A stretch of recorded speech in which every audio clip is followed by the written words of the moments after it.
Ladies and gentlemen, let's rock. This is FanStream Sports. Can I please have your attention? And I need all of you to stop what you're doing and listen. The following program is recommended for mature individuals and may contain material unsuitable for morons, cretins, and dishwipes.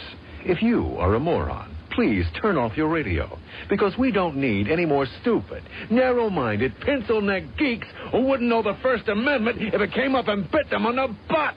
Thank you. Yes! Here we go! I guess I want to take this opportunity to tell you a little bit about my pants.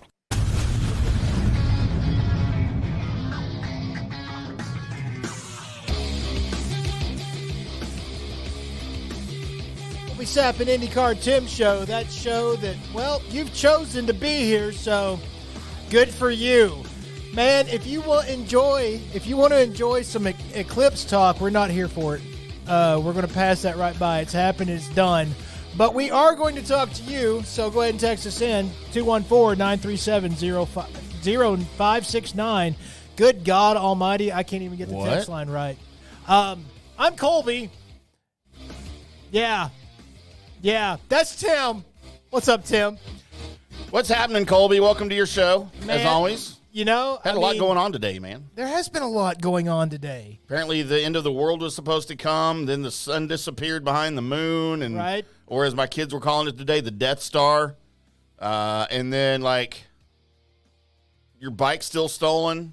Yes. I haven't gotten into that yet. No, we haven't. I was actually about to trample into that. And then situation. WrestleMania was a thing, apparently, that I've never heard of before that happened. Dude, I can't wait to talk about that little WrestleMania action. We're actually experiencing the Raw after WrestleMania right now, and I'm excited. If you see that I just tuned out because Tim's talking, it's probably because I'm watching what's going on the television screens right in front of me. How are they wrestling again today?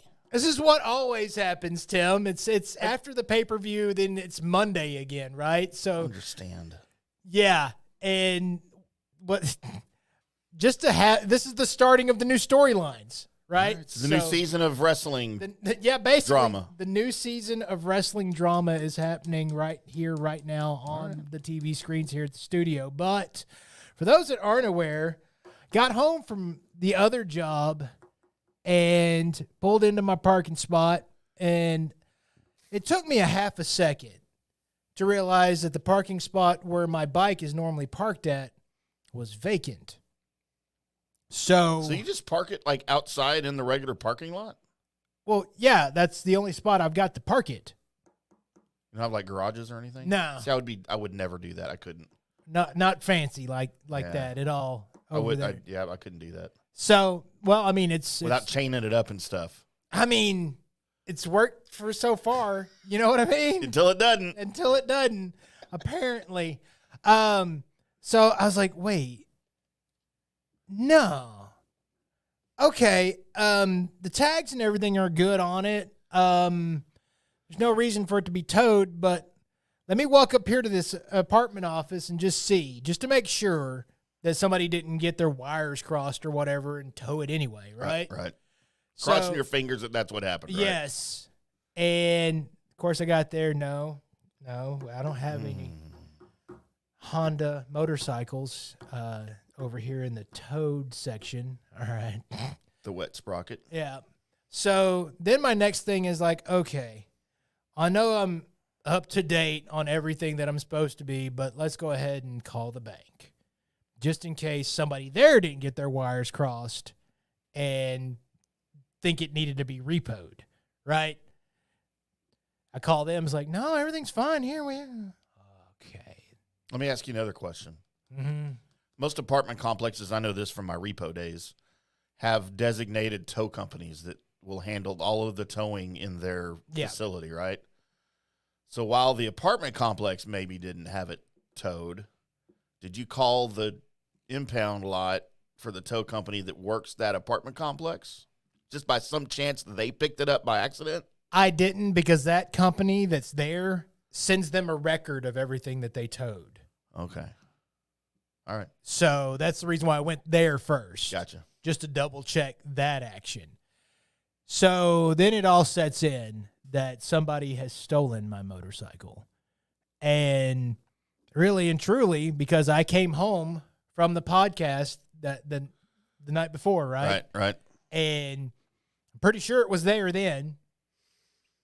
And then I woke up the next morning and went to my work van, which is right next to my motorcycle. And I don't care how sleepy I am, I would have noticed it was gone. Right.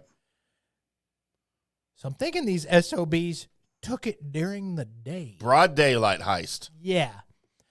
Now, it's not going to be too difficult. My bike weighs all of 800 pounds with a full fuel tank and everything. Yeah.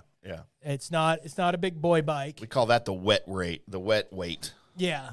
And so it just take couple of dudes, maybe 3 dudes. To lift it up. Lift it up. Put the back of a truck. Yep, and you're gone. So, yeah, I did the police report, called the insurance company, got all that stuff working, whatever. But you know what I've noticed out of it? Nobody cares. Not that. Okay. What I noticed about me. Oh.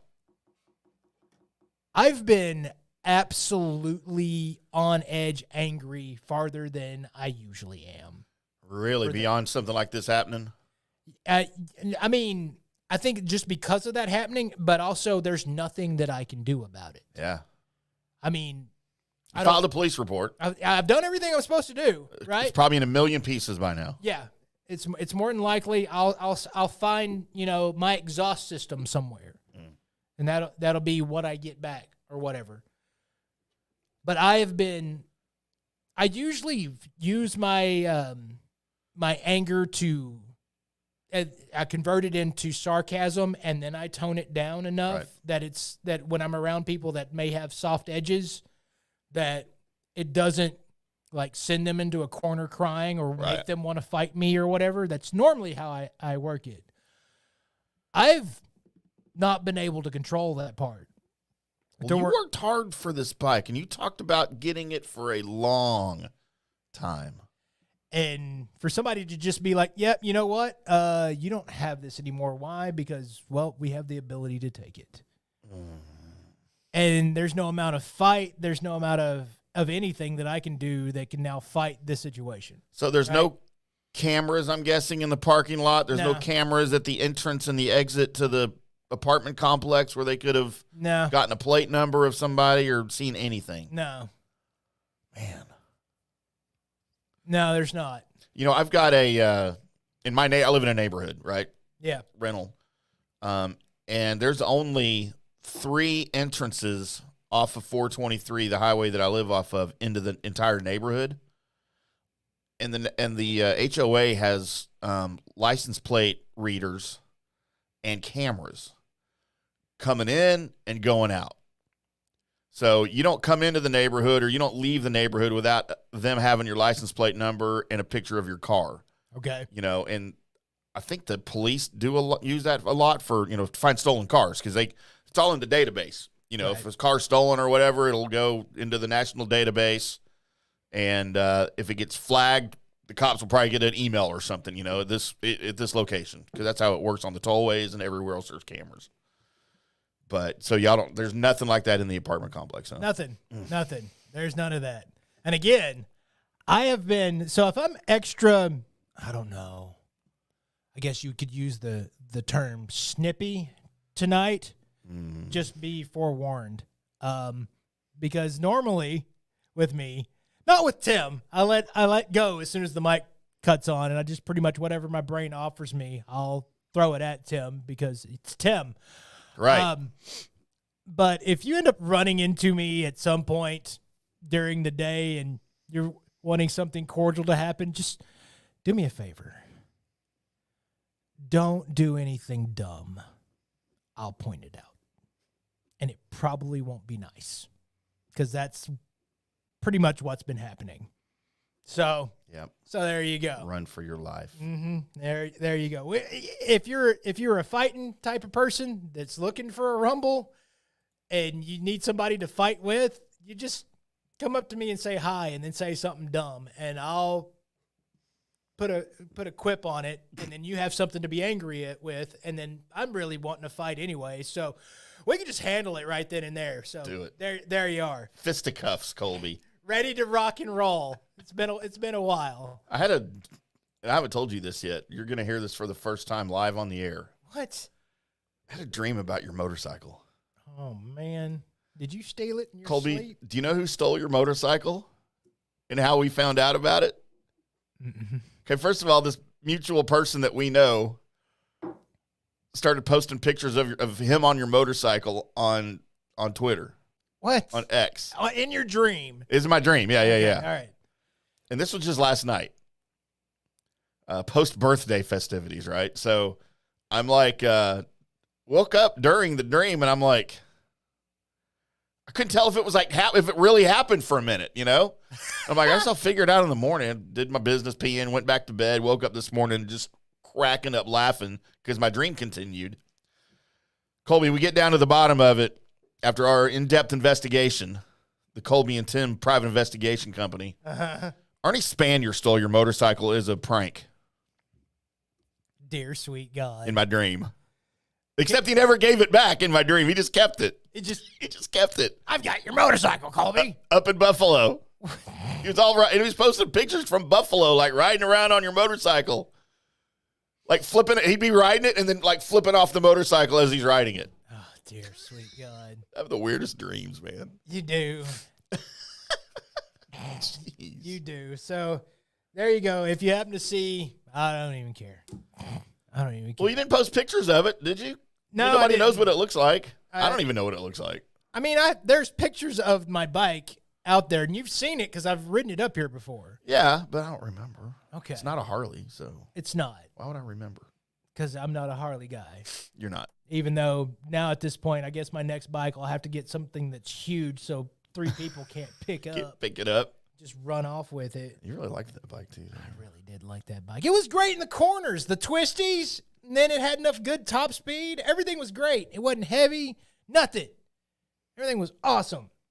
It's all right. It's not fair, Colby. It's really not. But also during this intro, before we throw it to what day is it, Tim? I heard this on G-Bag, and it was Eric's deal that he was talking about, and he's talking about Wanye Thomas. Okay. And how that he's apparently a crazy dude. And it's not for any other reason other than his choice of sandwich.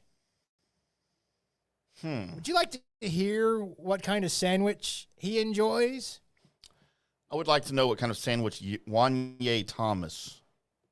He enjoys... By the way, the Dallas Cowboys player that I'm hearing his name for the first time in my entire life right now. Okay. He enjoys, the 2 pieces of bread slathered with mayonnaise and bananas. Okay, I've heard of that. Have you heard of this? I have. I've never tried it, and I won't because it doesn't sound appetizing. To me, that sounds like just like a peanut butter and jelly sandwich. Like, why would you put those 2 things together? I mean, well, first of all, that's a wrong comparison. I don't understand. That is a wrong comparison because PB&Js are amazing. No. But the banana and mayonnaise sandwich. Huh. Not Miracle Whip, but mayonnaise, huh? No, it can't be Miracle Whip because now I'm not even considering Miracle Whip and bananas. But how about bananas, Miracle Whip, and honey mustard? No. No, that's not good at all. But That's interesting. the mayonnaise and banana, I think of a tomato sandwich. So you got your little bit sweet going on. Okay. Different texture. Texture? Texture? I don't know what I just said. With your mouth. Texture. But and then, of course, the mayonnaise. So it could almost be like that. It's not the same, but it is close. Just be a different type of. Now we're gonna have to try different fruits with mayonnaise on bread now. So I mean, I'm a fan of just the cheese and mayonnaise sandwich sometimes. Right. So you've never had the tomato sandwich? Just tomato and mayonnaise by itself? Yeah. No. I mean, I've done like a BLT obviously with that, but I've never just done. Wonder what a bacon, banana, and mayonnaise sandwich would taste like. Dude, I might try that. Might actually be pretty. I might try that. I'm not gonna lie. And you know me, I'm weird about. As a matter of fact, I sent you a picture the other day of something I never really did before. And wasn't it awesome? Yeah, I had like 3 more today. I just like the crunch, man. I know, that's what makes it awesome. So I put my ham and cheese and mayonnaise on my honey wheat bread, like nothing special, right? Right.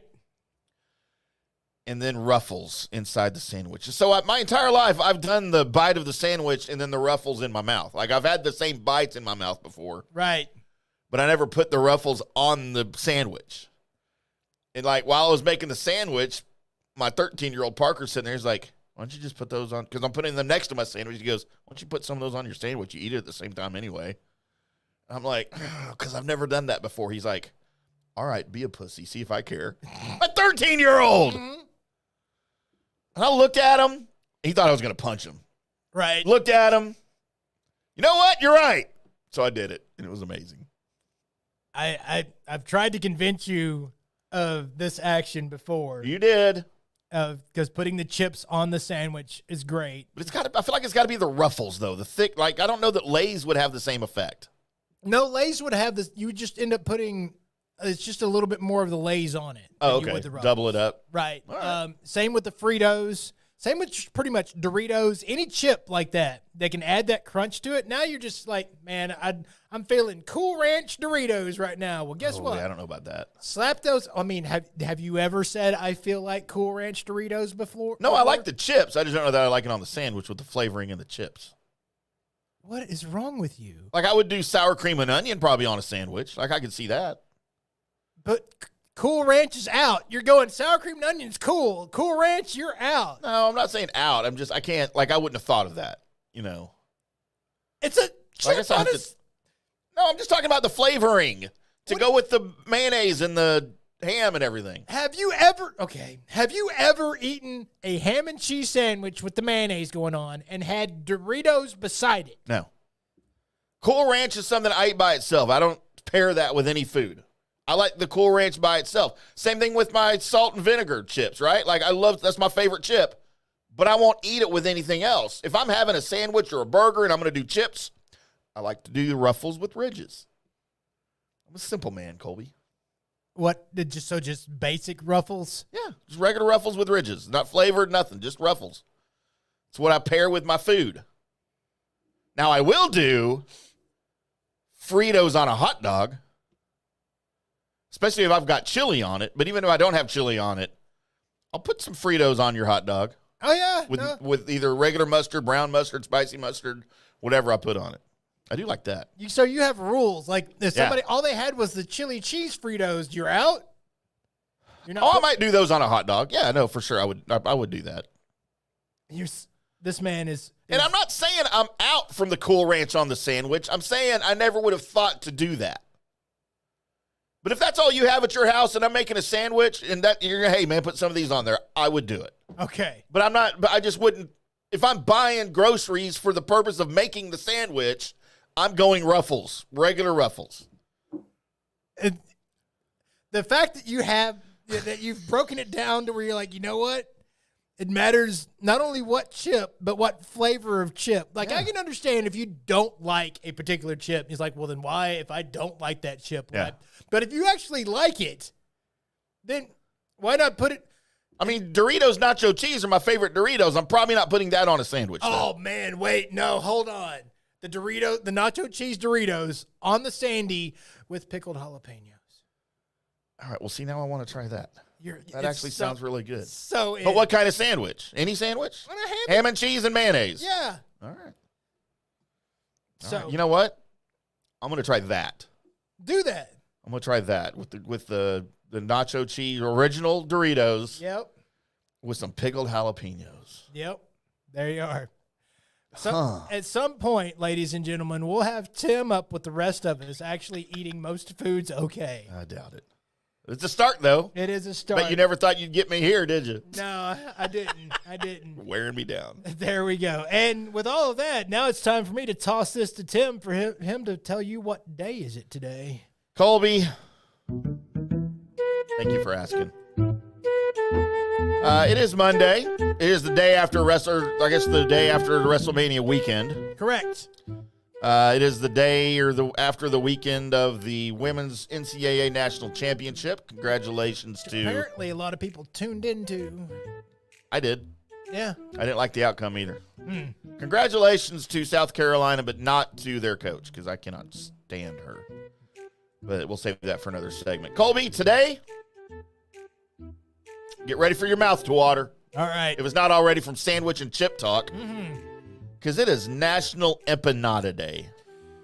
Ooh. Or as we always, when I worked in a Mexican restaurant and we had empanadas, all of us gathered together to pronounce it wrong intentionally at tables and correct them incorrectly.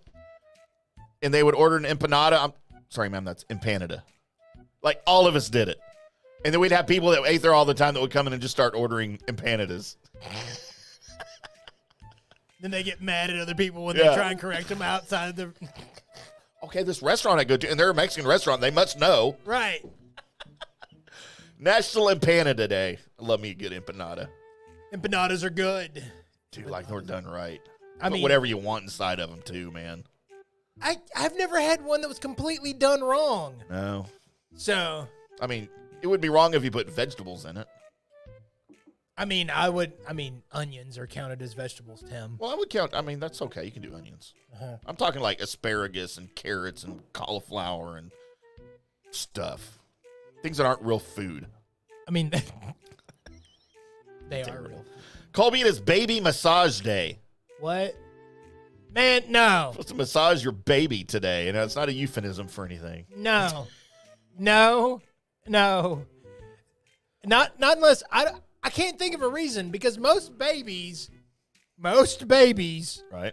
have the most relaxed muscle tissue. You ever picked up a baby? That you can ever have. I don't think you can do any help to them by massaging them. There's nothing to loosen. Colby, it's supposed to raise awareness about the health benefits of massages for babies and promote the healthy habit as much as possible. You know what?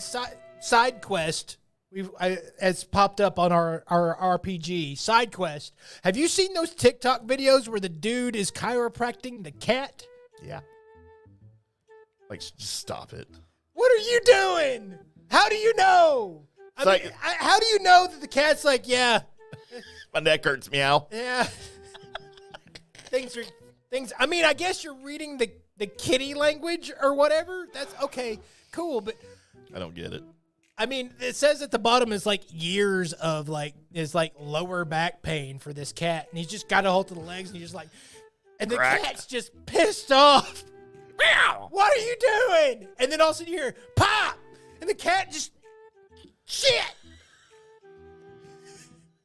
Poor cat. I mean, I hate cats and I'm all for cat torture, but no. That's just weird. No, cats are awesome. They're just weird. They're very weird. So is cat chiropractic. No, that's just something I don't understand. Chiropractory. Are the dog chiropractor? Any animal chiropractory. Like we just made a word up, but it works. Colby, it's National Draw a Bird Day. Let's get ready to become artists and start drawing birds. I mean, you're kind of an artist. Do you draw birds? I mean, I have drawn birds before. I've drawn Big Bird and an eagle from something or another. How about International Feng Shui Awareness Day? Feng Shui? What did I say? Feng Shui? Yeah, Feng Shui is the... It says Feng. Was it spelled wrong? Well, Feng Shui is when... I've never heard it called Feng Shui. Fengshui. Yeah, it's Feng. It's Feng Shui. It's Feng Shui. Whatever, you're saying it wrong. No, stupid. Whatever it is, it's dumb. That's like when you rearrange your furniture, right? Yeah, but in a specific order to balance the chi of the room or some kind of shit. Is that a technical description? You just read that off of Wikipedia? I did, including the some kind of shit at the end of it. Right. That was my favorite part. Colby, to go along with Baby Massage Day, oh dear, we have International Kids Yoga Day. I mean, cool. I mean, you ever done yoga? No, I'm not Yeah, me bendy. neither. I mean, I'm sure through, yoga I could become bendy, but that's a process that I don't know if I want to go down. Because it's going to take a lot of ligament stretching in order for me to pull off some of those moves that they've been like this since forever, and I don't think I want to change them. I already can't touch my toes or see my thing, so I'm probably okay. Colby, it's International Pageant Day. Do you like beauty pageants? Not really, no. I just like to look. I mean, I want to know what their specific talents are. I don't know. There's never been a point in my life, except for, in the pre-pubescent area where I was like, okay, wait, there's a bunch of gorgeous women on a stage. Okay, I'll watch it. Because, all the boobs in my life at that point were on a scrambled cable channel. So Great. right, or that magazine that one guy found in Yeah. the woods. It's probably mine. I dropped it. Yeah, right. So you're like, cool. All right, let's watch this. But I didn't ever. Once you watched one, you're like, man, every chick here, no matter who they all look the same, because they all have got to match up right to the look and everything, so that there's nothing to. Man, you got to really look at them. Yeah. I mean, it's smart, but it's like, no, where's the difference? I mean, basically everybody's that same chick over there. They just hit copy and paste. Copy paste. All the way across the screen. Colby, how about National All Is Ours Day? The fuck does that mean? I guess we can take whatever we want, like your motorcycle. You know what? Is that why they did it? They were celebrating All Is Ours Day? I guess so. Nobody didn't tell me that because I didn't know it was Purge Theft Weekend. Now we got a motivation for the robbery. Yeah, we For the found theft. it. How about National Dog Fighting Awareness Day? I mean, I think we're all aware. That it exists, right? Right. I think the problem is stopping it. Right. Why don't we have National Stop Dog Fighting Day? Hey, did y'all know people fight dogs? I don't think people fight dogs. I think they make dogs fight other dogs. Okay, yeah. In my verbal scenario that I just issued out, that would actually be kind of a little bit more fun. People fighting dogs. See somebody out there in a banana hammock and like a spoon trying to fight a Doberman pinscher. Holy crap, that would be awesome. I don't know why I gave him a spoon.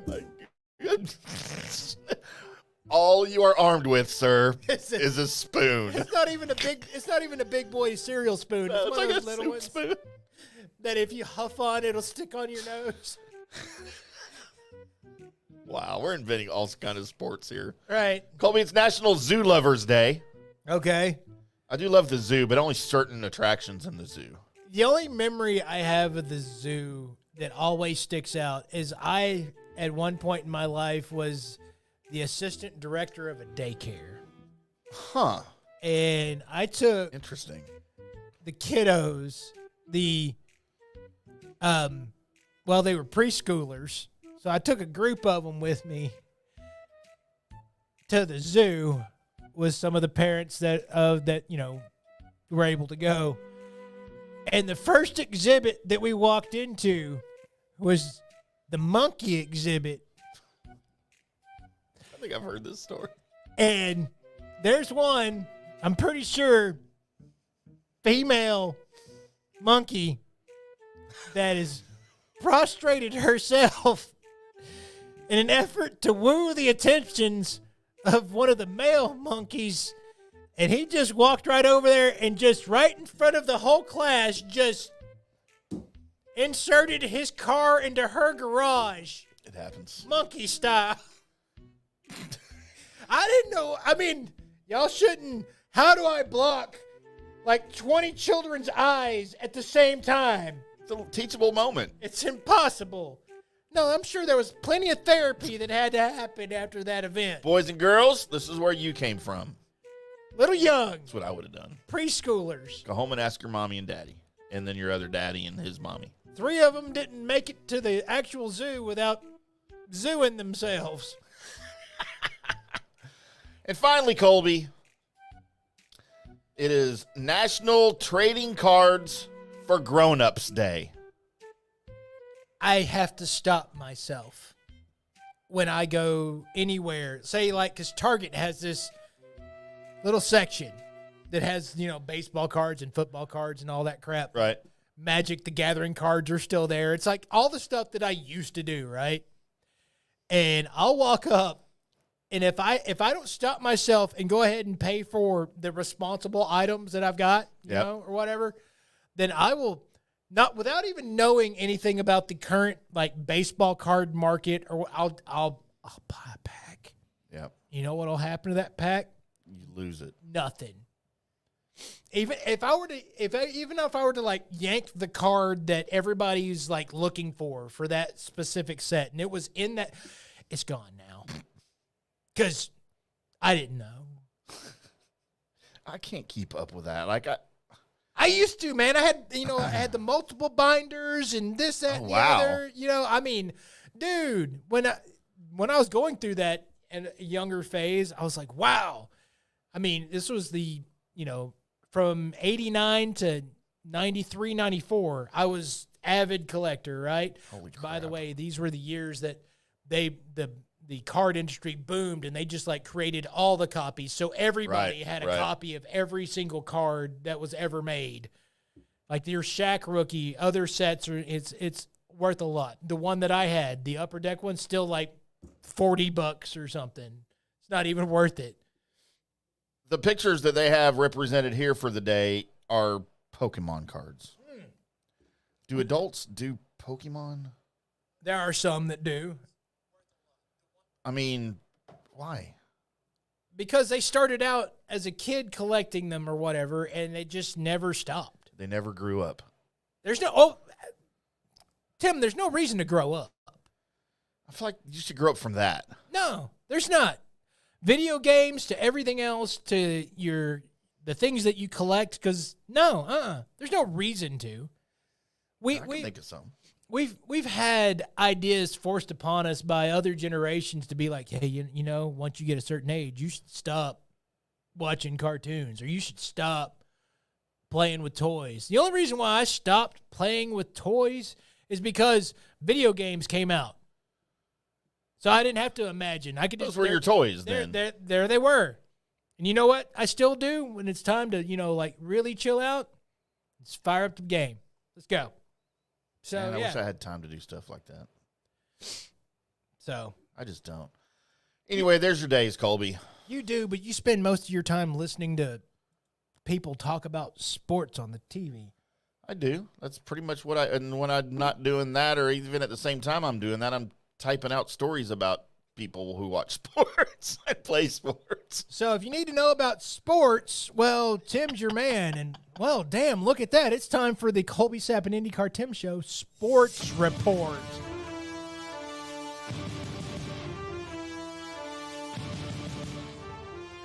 And Colby, this is a very special Colby Sapp and IndyCar Tim Sports Report. Is it? Is it?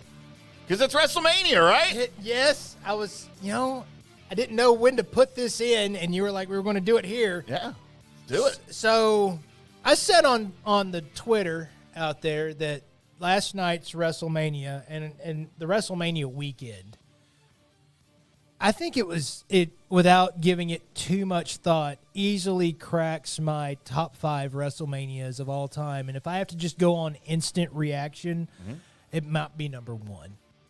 Oh. On just entertainment value, it's going to be tough to supplant for me the first ladder match with Razor Ramon in it, the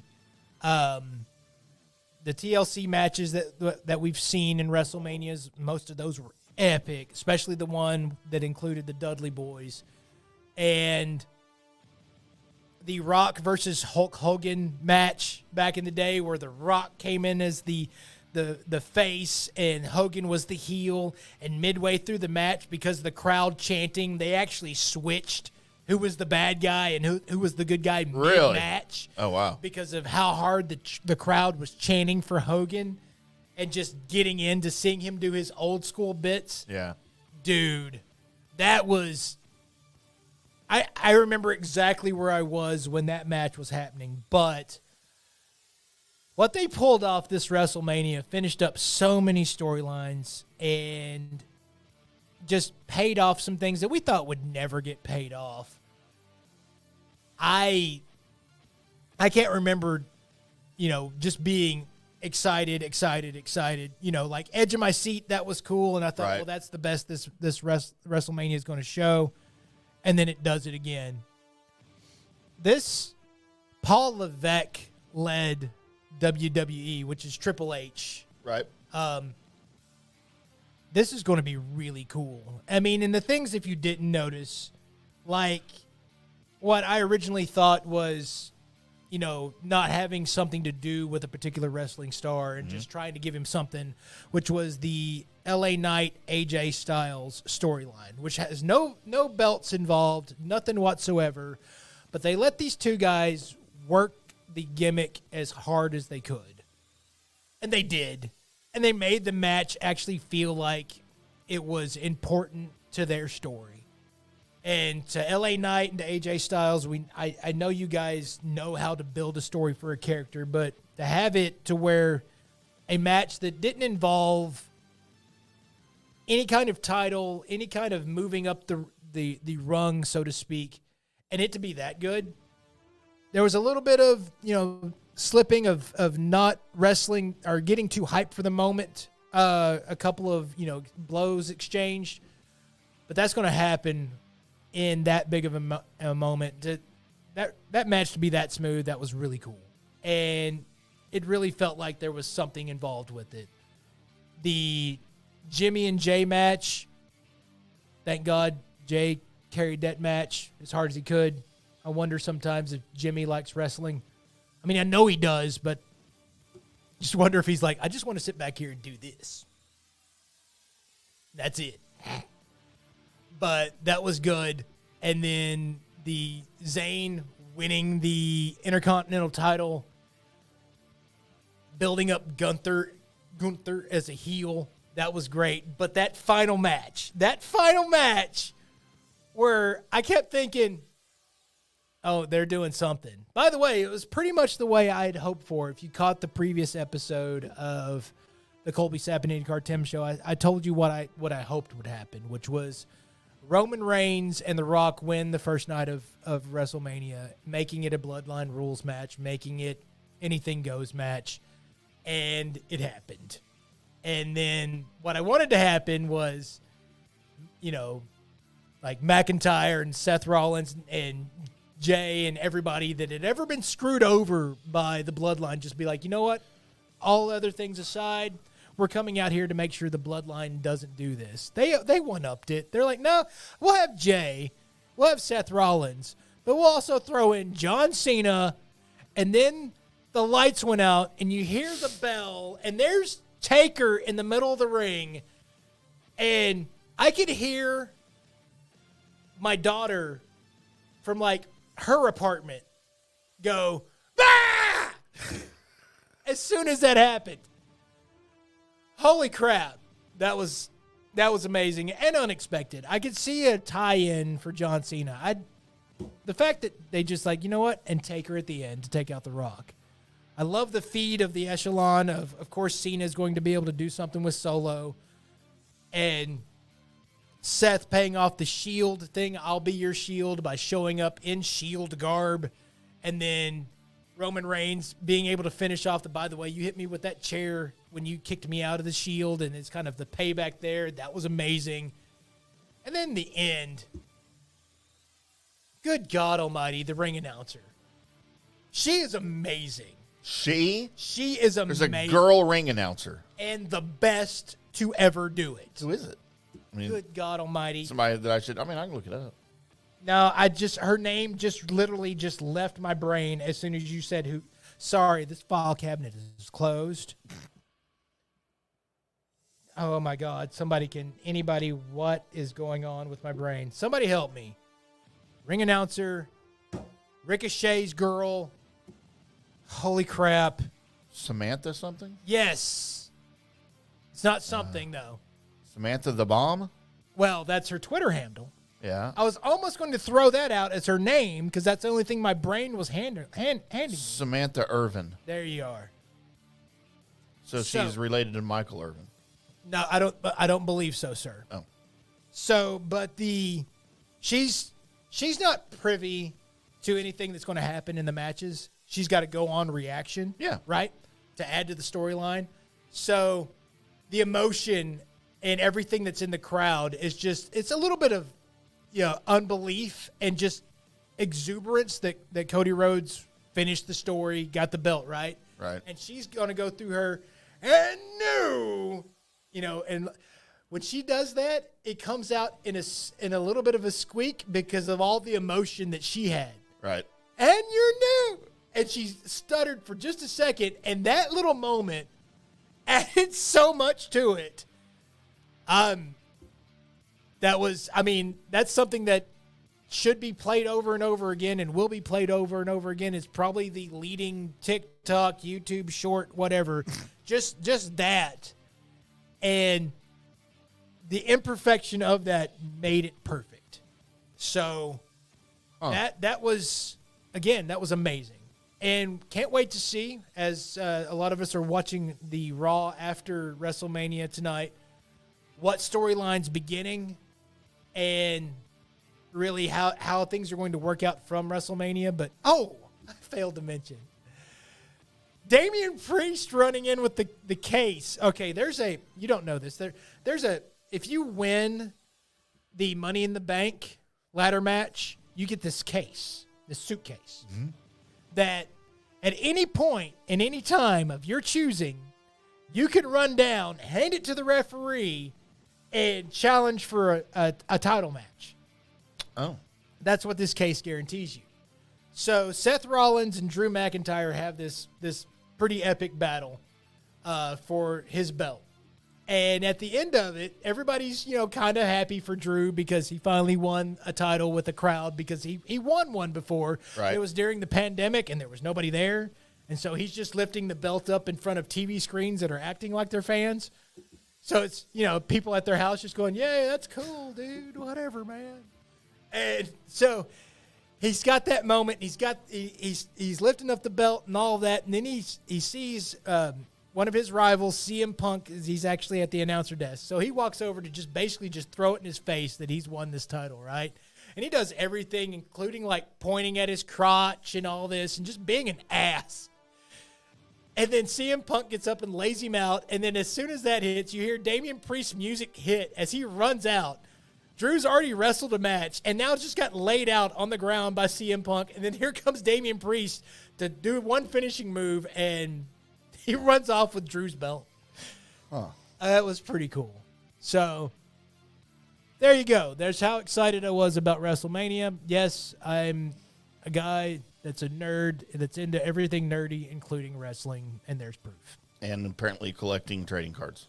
You're the complete package, Colby.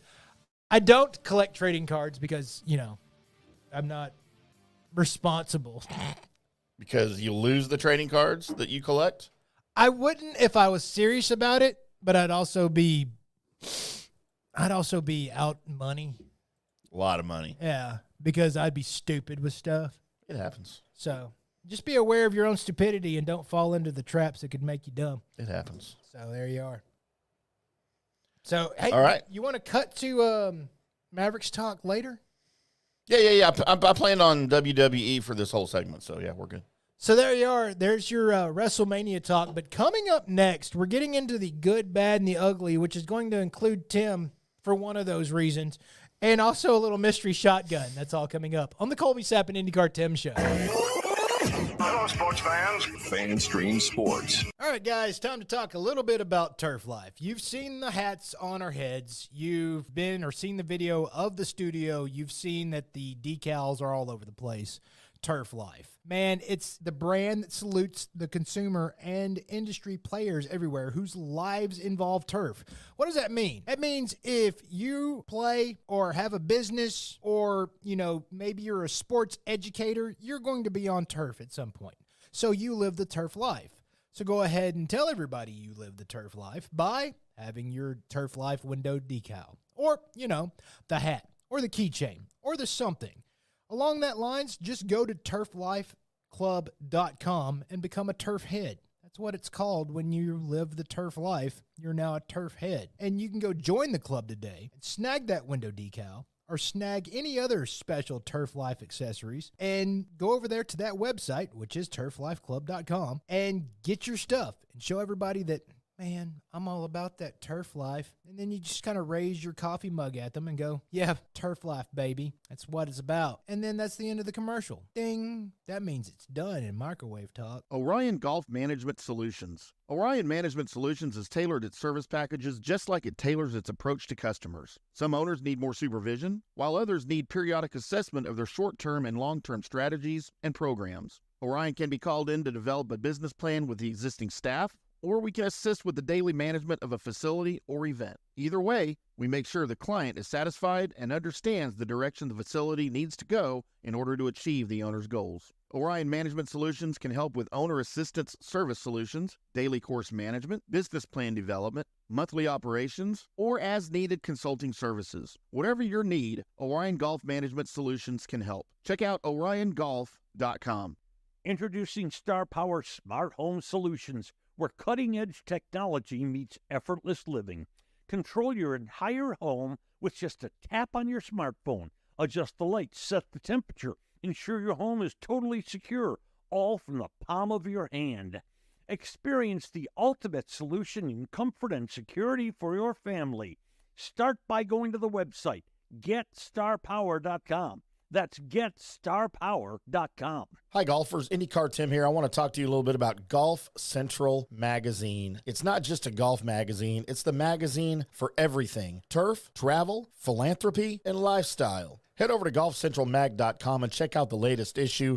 Some of the regular features in Golf Central Magazine: the Golf Bachelorette of the Month, the Golf Bachelor of the Month, the Golf Cart Girl of the Month, Golf History, Grip It and Sip It. So head over to golfcentralmag.com. It's free. It's the magazine for everything: turf, travel, philanthropy, and lifestyle. Golf Central Magazine at golfcentralmag.com. We'll see you there. Hey, listeners, make sure you check out the brand new Fan Stream Sports in-studio text line.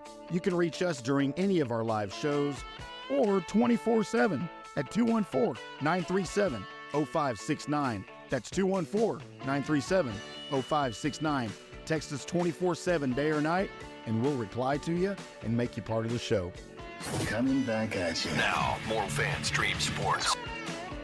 Welcome back to the Colby Sapp and IndyCar Tim show right here on Fan Stream Sports. I'm IndyCar Tim. That over there flexing is Colby Sapp.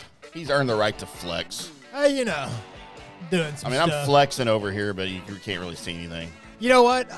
Every time I hear this music, I think I should just do some random things and like have my name underneath it, or just some action sequences. Yep. Right? Like the show. Maybe I should go slide across the hood of a car. It's not the Dukes of Hazzard. No, but that's always what I want to do in those, no matter what the theme is, as long as it's one of those themes for a buddy type show. Yep. Yeah. You ever try doing that in real life? It is a lot harder than it looks. It doesn't work. It's got to be a particular style of hood, because if it's got any bumps or anything in it, you're not. It hurts. It hurts terribly. Speaking of hurting terribly, Colby. Uh-huh. It is time. That was a terrible segue. Yeah, it was. It is time for the Good, Bad, and Ugly. That segment where I go through all the people that were born today or possibly yesterday. And I offer them up to you guys, as long as they're famous enough to make my list. And you guys, along with me and Tim, decide who is the good person, who is the bad person, and who is the ugly person. Thus the title of the segment, thus the music that you're hearing in your ear holes. So we're going to start off today. We've got a few baseballers to start off today. I love baseball. Have you seen my baseball? And I'm going to fire them off, and you can put them in what order that you think you need to put these guys in as far as baseballers are concerned. Sweet. Okay. It is Catfish Hunter, who passed away in 1999, Gary Carter, passed away in 2012, or Felix Hernandez at 38 years old. Felix Hernandez died? No, he's at 38 years old. The other two have passed. Felix is still okay. All right. Scared me there for a second. So you want to rate these right now? I mean, if you want. I mean, it's super easy for me. Yeah, I figured. Gary Carter, number 1. Okay. Catfish Hunter, number 2. Wow. Felix Hernandez, number 3. Mine's probably Felix, Catfish, then Gary. Dude, he was a Mariner. Yeah, but the whole Beltray him Yeah, that was always vibe, cool. Yeah, that was always good. that was always awesome. And plus, he was the guy that could have went a whole lot of other places anytime he wanted to. But he's like, this is my team. Yeah, I'm not saying he's a bad dude. I'm just saying for these 3, not that Catfish Hunter's any better technically, but No. The only reason why Catfish Hunter made number 2 for me is because he changed what I called fishermen. They're now just all catfish hunters. Right? what? Catfish Hunter. Yeah. So, Colby. I mean, that's a better name than a fisherman. You're a catfish hunter. Or you can just call him a fish hunter. I mean, Gary Carter's great because he finished his career with my favorite MLB team ever. And he started it with my favorite MLB team ever. Des Expos de Montreal. I mean, Texas Rangers. Well, I knew about the Expos before I knew about the Rangers. Just saying. So there you go. And they had better logo than the Rangers back then. Although the cowboy hat in baseball was pretty cool. Of Fast and Furious fame, Gross. Sung Kang is 52. Is that the guy that died in the car crash? That the would blonde be, kid? That would be Han. No, that's not. No. Who's that dude? Oh my God! Don't ask me questions. He was on Saved by the Bell once. Oh yeah. Yeah. Paul something? Yes, Paul Walker. Paul Walker, Texas Ranger. No, it's different. Now, who is this dude? Sung Young Fat? No, it's Sung Kang. Sung Kang. Pretty much the epitome of super cool. Like I'm too cool for pretty much everything around me. He just immediately gives off that vibe. Oh, so he's me. No, he's like the opposite of you. You walk in, and it's kind of like a halfway happy to be there, like an uninspired Kool-Aid man. Depends on where I go and who's there. You don't bust down the door. You just kind of like open it, and then there's Tim. Kind of poked my head through to see what's happening, and okay, I guess I'll come in. So, oh yeah. Dean Norris is 61 years old today. Were you a fan of the Breaking Bad? Never saw it. Okay, well then we'll skip over Dean Norris because that's pretty much what he had. It's pretty much his thing. I know Bryan Cranston. He played the brother-in-law that was also the cop. Okay. So, one guy's making methed up plans, and the other guy's a cop. It doesn't usually work out. Did he know about it? He didn't know about it for a lot. He didn't know about it for a lot of it. So, All right. I don't know what else. Oh, he did almost not get all the millions that go along with being a part of that because he was like, yeah, just kill me off. This ain't working. Wow. And like the producer was like, I think we're going to keep you around, bud. I think it's going to make you finish out this contract. And he ended up like making a whole lot of money. Of the course. original idea was to kill him off in the first season. Right. So Because he's a cop. Mm-hmm. The guy that is really good at what he does, but don't hand him a movie because somehow, not of his fault, it will fail. Probably either because of the editor, George Lucas. CGI, or just they forget that it's supposed to be a story somewhere in there. Taylor Kish. And where would I know his fine work from, and how old is he? He's 43. And where would you... Do you remember the movie Battleship? With the aliens? It was a terrible movie. With an all-star cast, by the way. Yes. The cast should have carried that movie. And he was the lead. So I didn't even know. I watched that movie like in the theater. Uh-huh. And I didn't know it was based on the game. Had no idea. Because it doesn't follow any of the aspects of the game. It doesn't even mention the freaking game. Except for when they're like, you know what? We got a plan for where they're going to be. And they have to start yelling off coordinates. That was Kill the freaking alien. it. That was dumb. It was a terrible movie.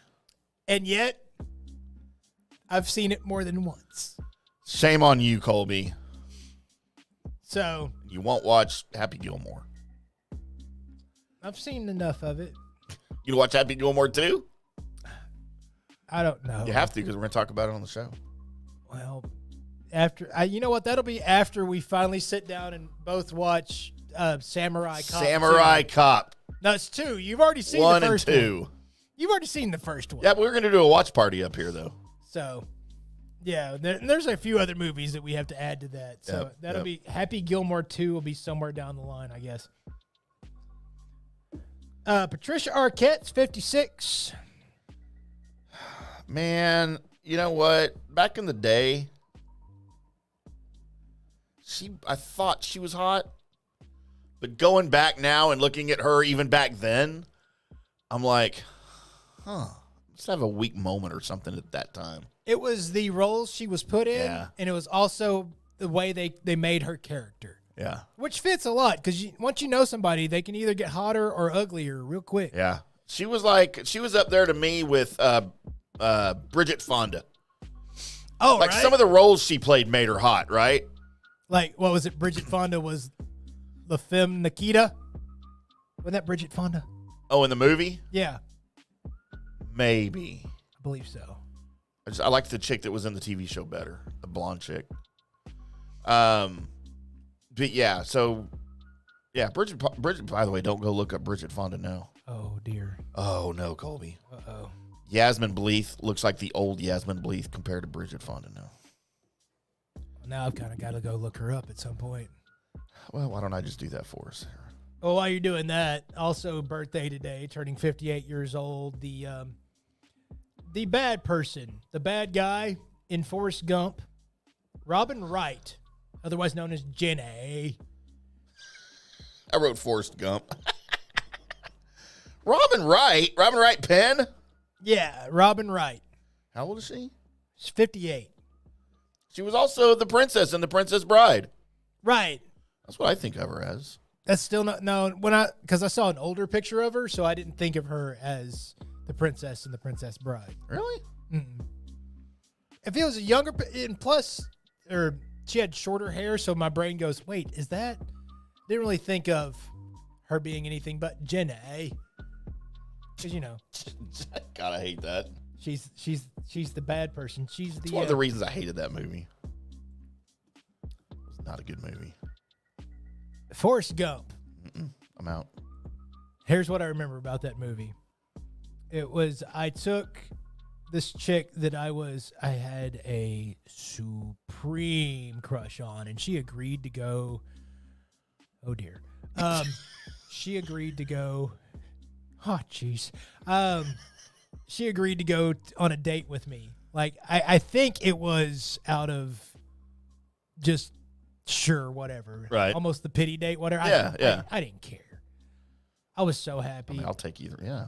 And I ended up, like, I walked in and her dad's cleaning his shotgun, that situation, and, like, make sure she's home on time.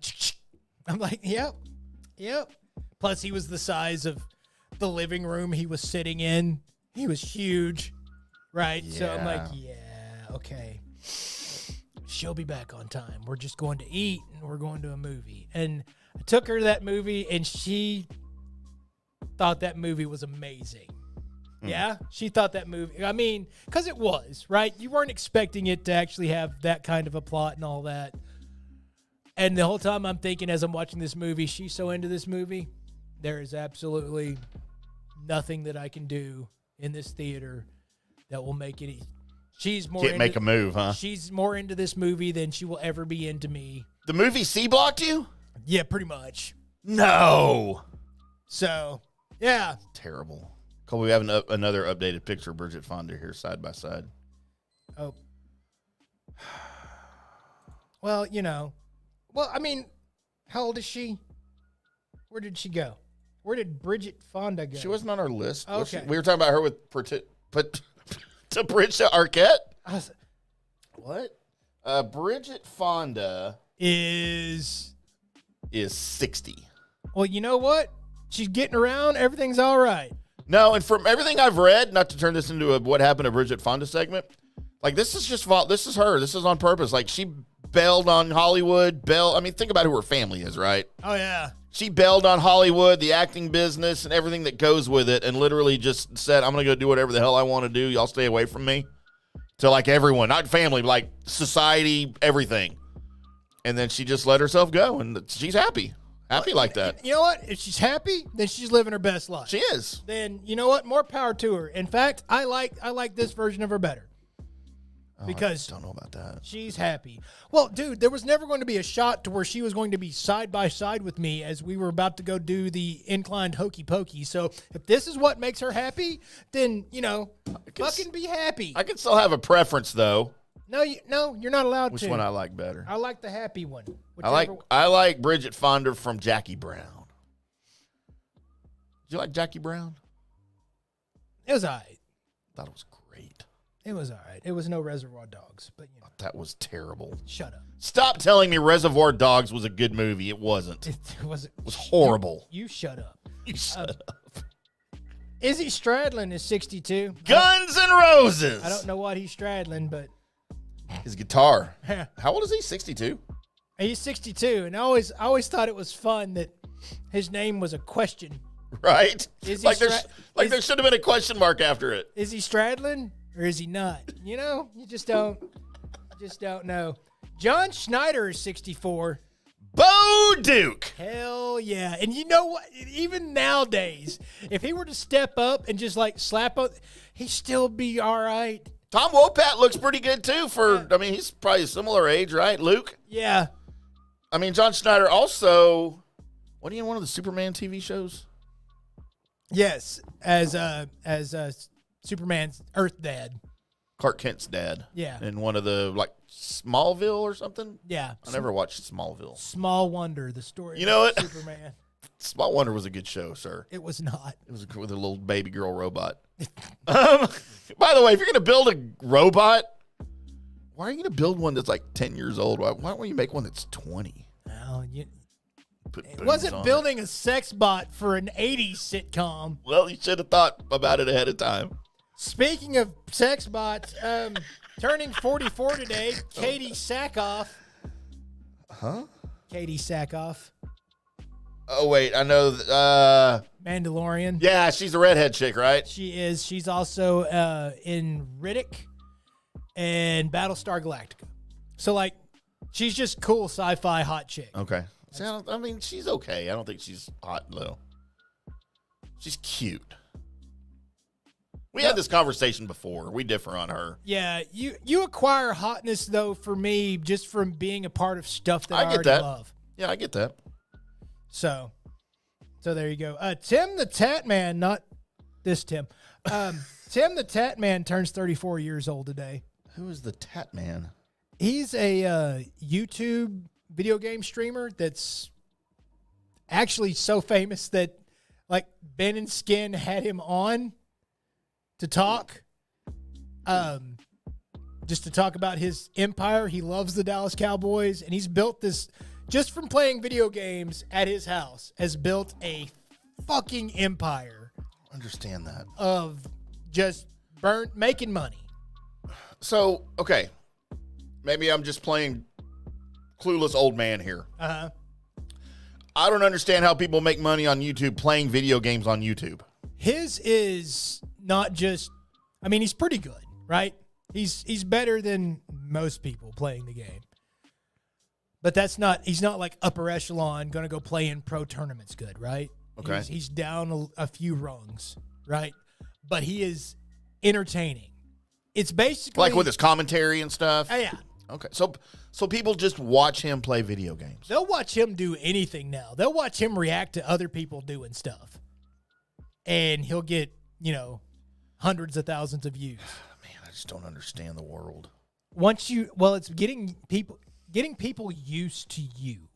Once people are used to you and come to you for entertainment, now you can just start doing just random shit. And you'll still be counted as, let's see what Tim's up to today. Oh, he's watching a guy eat. What? No. And people watch that? Yeah, he'll actually, his videos, because there's a dude I love watching, Beard Meets Food. You ever watch any of his videos? Never heard of that before. So he's this British guy that's like a eating champion, right? And so he'll go to these restaurants and just knock out if you can pay $50 and they'll send you all this crap amount of food, but if you can finish it in 30 minutes, it's free or whatever. And he'll just like finish it in like 15 minutes and then ask for dessert afterwards and stuff. Wow. It's crazy. So Tim the Tat Man now watches Beard Meets Food, who I'd already watched Beard Meets Food anyway. So now I've just got Beard Meets Food with Tim the Tat Man commentary. And I'm like, well, I don't know what just happened, but I'm watching it. Very interesting. Chris Kyle, 2013. Gone too soon. Yep. And in a horrible fashion. And turning 25 years old today, one C.D. Lamb. Overrated. No. You found out you were wrong. No, I was right when I was saying it. He started playing a lot better. You have to admit that he's not the same player he was 2 years ago. Oh, wait. You're saying that the second-year guy got better in his third year at the wide receiver? Yeah. Oh, wow, Tim. Yeah. Fucking amazing. Who would have seen that coming? Who would have known? Who would have thought? Because he was not a wide receiver one his first year as a wide receiver one. He wasn't. You'll never convince me he was. I don't have to. Because I'm right. No, I don't have to because, you're dumb about a lot of stuff. You know I'm right. The only day that I would have to agree with you was yesterday. And it's not yesterday anymore, Tim. I didn't even talk to you yesterday. I put a Facebook message up of a meme of me handing you a birthday cake or something. Yeah. Yeah, I got those little cartoons from a lot of people. Is that something Facebook generates? Yeah, I didn't even have to think about it. I just started typing happy birthday and it gave you the video? Yeah, it was like, here, do that. And I'm like, well, cool. Thanks, AI. That's dumb and stupid. I got those from a lot of people. Yeah, so... and the first couple of ones I got, I was like, oh, man, they went through all the trouble to, like, put this little thing together for me. That was really nice. And then, like, other people, I'm like, okay, this is probably, like, automatically generated or something. I mean, I'll tell you, I did put some thought into it because the first one was, like, me handing you something else and your reaction being a little different. I'm like, it gave me the option to change it. I'm like, all right. You changed it once. I changed it once. I was like, do with that. So, by the way, turning, 85 today is one IndyCar Tim Ham. 53 yesterday, Colby. All right, there you go. 53. You can only hope to look this good at 53. That's like 5 years, 6 years. 6 years, yeah, 6 years from now. I think I'll make it. Yeah, you can only hope to make it this long. Actually, I'll put on a little bit more muscle mass since then. But you'll never weigh this much when you're 53. You know what? I may be getting better off of my sarcasm rip because my brain said, just say, God, I hope not, as loud as you can, but I didn't until I recreated We have a request from our illustrious leader. Please mention how shit the men's NCAA tournament is so bad it's on True TV, not even ABC, NBC, CBS. Is it on? I thought it was on TNT and TBS. Like I tried to make you watch it because I don't want to watch it in here. But no, we may talk about that in the second hour when we get into our second sports report. That's right. But right now, Colby, I will offer you my good, bad, and ugly. Yes. My good, man, we got some options here too. We do. So we got some sports. Mm-hmm. And 2, 3 chick hots. But I've got to go chick hot. And it's hard not to put Chris Kyle as a good, but sorry, Chris. There's chicks on here. Man, I got to go Robin Wright as my good. Wow. Yeah. Just because of the Princess Bride. And other things she was in. Okay. She was in House of Cards. Right. With Kevin Spacey, if we can talk about him. I don't know if we're not allowed to say his name. I don't think so. But okay, take it back. Spacey. But it worked. Did you just rewind it and then say his name again? Just the last name. Could be any. Could be Space Rockets. That's you go. See, you never know. No, but dude, she's also like in an eyeglasses commercial now where she just looks smoking hot. Oh man, she's just 58 and she's hot. My bad. Again, there's a lot of options on here for that too. There is. I won't do CD Lamb. There's no reason to. You want me to? I'm gonna go. Felix Hernandez is my bad. What? Or Sung Kang. Should I go Sung what? You don't know. Kang? I don't know who that is. You don't know him to do that. No, I don't. Or Dean Norris. He's probably a good dude. Taylor Kish? I mean, how much did you hate Battleship? I mean, a lot. All right, I take it back. Felix, you're off the hook. Taylor Kish. All right. You're my bad. And my ugly, Colby, I'm going to keep the baseball players out of it because they're in their own category. We already graded them. But for my ugly, I'm going to go CD Lamb. I've seen him in person. He is not an attractive man. I like his look. I think it's cool. You would. You can do your hair like that? If I had it. We should come in with dreadlocks one day. If I had it. If I had the capabilities, I would, you know what? I'd think about it real hard. I'd have a mohawk. I'd totally go faux hawk. Would it be the deep and tall, like super punk mohawk? No. It's peacocking? Yeah. All right. I'd do that. I'd make that look good. I think I would go with the Mr. T look. I think that's right? the type of mohawk I would go with. So jarring, though. It is. But, you know, it makes your voice gruffer, apparently. I pity you, fool. That's right. All right, so my good, there's a lot here. From Tim the Tat Man, C.D. Lamb, John Schneider, Izzy Stradlin. Or isn't he? Yeah. And I want to pick all of these, including Chris Kyle, but I got to go with Katie Sackhoff. As your good. As my good. Okay. You know what? Fair enough. My bad, I'm not going to double down on, actually I am, even though he's in a movie, I like the roles he's in. Right. But Taylor, you haven't really had a good record, bud. Uh-oh. You haven't really had a good record, bud. And my ugly.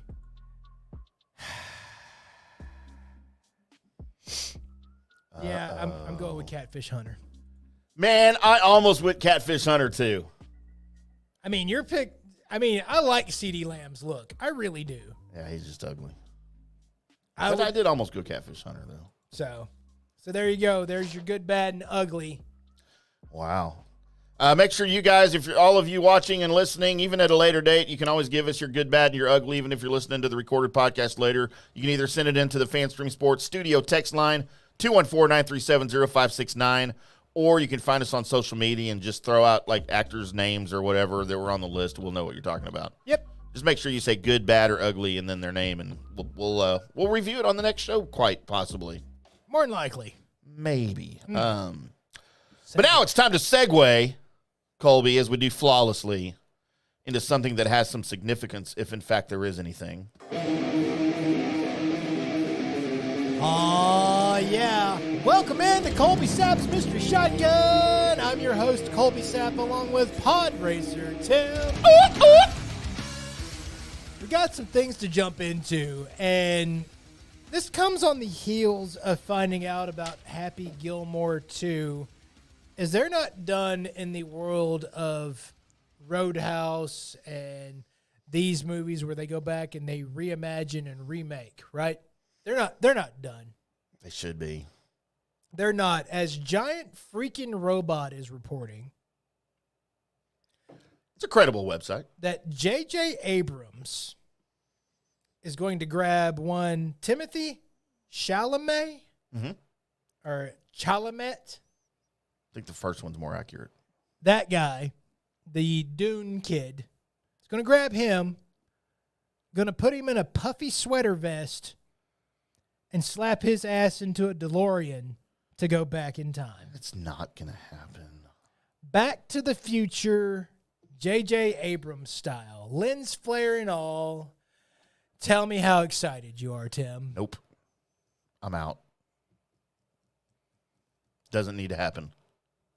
I mean, it doesn't. Can we wait till Michael J. Fox dies or something? That's just disrespectful. What if he gets to play Doc Brown? He can't. I mean, they could CGI, I guess, Marty McFly or Doc Brown, Michael J. Fox. I mean, it would take a lot of filming. Why would Christopher Lloyd not play Doc Brown again? Think he would? I don't know. Opposite a different actor? There's no way he would. I wouldn't think so. No, he wouldn't.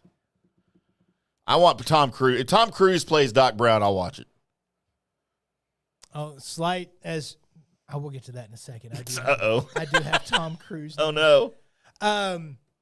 So yeah, Back to the Future though, man. No.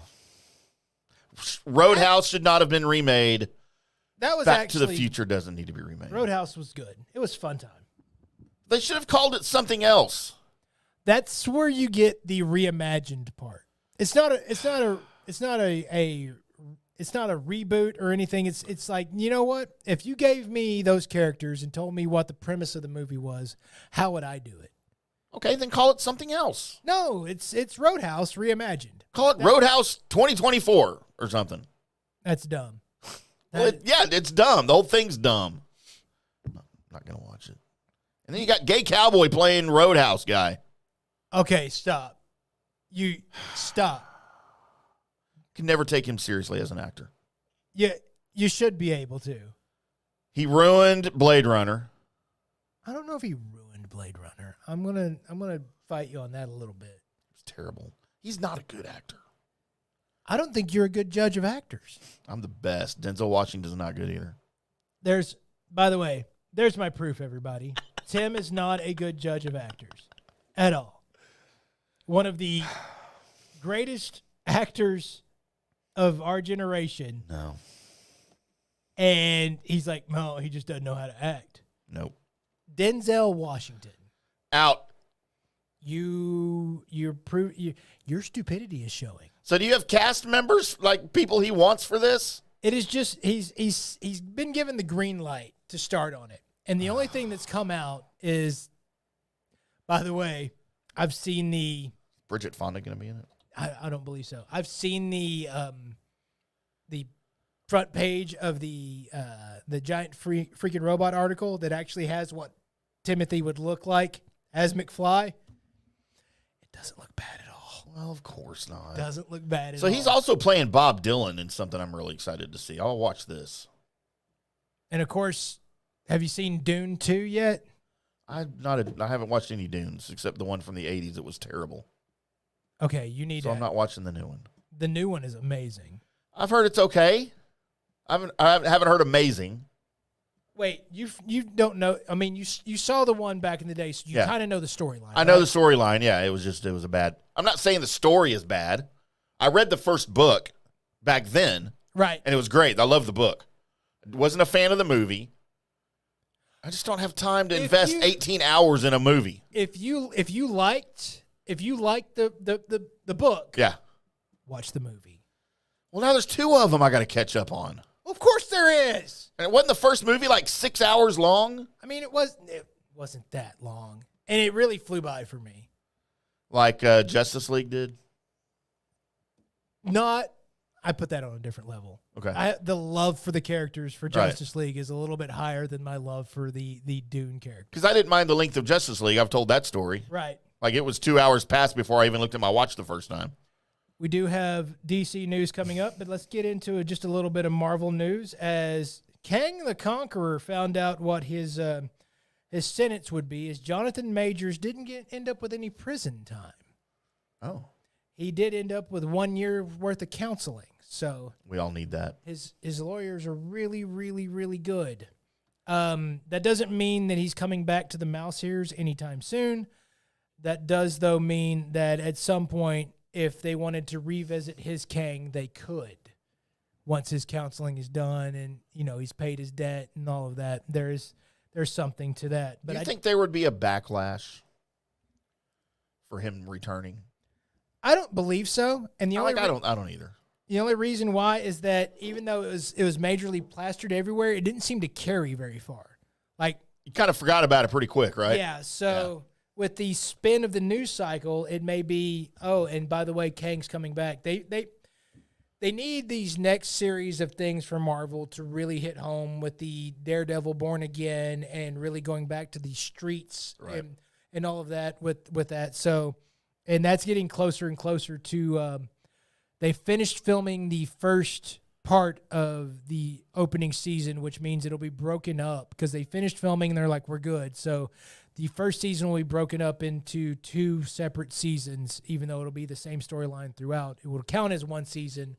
You'll get like 8 episodes, and then you'll get 8 episodes later to finish Daredevil Born Again. So just in case you were wondering what was going on with that. James Gunn has done a little bit of announcing because there was internet rumors that was really killing his vibe. So he is taken to the world of the social media to tell everybody that what the rumors have been breaking and been verified from his camp is he's trying to tell everybody it's not true. And that rumor is that the ultimate bad guy in the Superman Legacy movie is going to be Ultraman. Oh. Ultraman, and not the giant dude from your old like Godzilla style shows, not that Ultraman. No, this Ultraman is your Superman from the evil universe where all the superheroes are bad guys. Right. And they're instead of the Justice League, they lead the crime syndicate. Of course. So like the Lex Luthor over there is the good guy. Everybody, the roles are all reversed. Right. So they rule that planet with an iron fist. And so Ultraman ends up somehow in the middle of this going up against Superman because Lex brings that guy over here to take out Superman. It's kind of the story everybody's going with, even though that doesn't really match up with anything involving Superman Legacy. Gotcha. So that's been the rumor. So James Gunn went to Twitter and said, the primary protagonist of Superman is, shockingly, Superman. The main villain of Superman is, shockingly, Lex Luthor. I don't know where all the stuff is coming from that it's something other than this. There are so many stories coming out every day it's difficult to deal with, and every time I strike something down, I'm giving it attention. So I'll say again, don't believe anything unless you see it here, and why would you want to know everything before the movie comes out anyway? And some reason he has a heart and then a mermaid. I guess because he loves Aquaman. Heart and a mermaid. So there's that.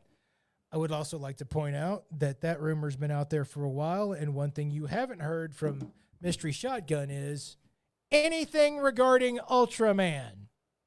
Of course. So, which probably means it's really going to happen. I'm going to look like stupid here in a little bit because everybody else that I normally trust has been saying this is possibly a thing, and I've been like, it just doesn't make sense.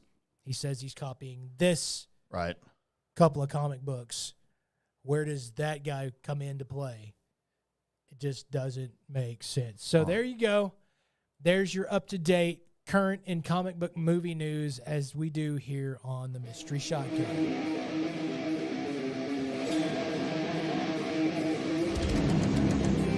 Coming up next, right here on the Colby Sapp and IndyCar Tim Show, we have got a little bit of, some national championship talk, maybe a little women's national championship talk. Also, we got to talk about those Dallas Mavericks and what they're doing and the role that they're on. They can't be stopped! Plus, news and notes. That's all coming up on the Colby Sapp and IndyCar Tim Show. Hello, sports fans. FanStream Sports. Introducing Star Power Smart Home Solutions, where cutting-edge technology meets effortless living. Control your entire home with just a tap on your smartphone. Adjust the lights, set the perfect temperature, and ensure your home is secure, all from the palm of your hand. Star Power has the experts that will transform your house into a secure, smart home. Experience the ultimate solution in comfort and security for your family. Get started at GetStarPower.com. Star Power, where innovation meets home. Hi, golfers. IndyCar Tim here. I want to talk to you a little bit about Golf Central Magazine. It's not just a golf magazine. It's the magazine for everything. Turf, travel, philanthropy, and lifestyle. Head over to golfcentralmag.com and check out the latest issue.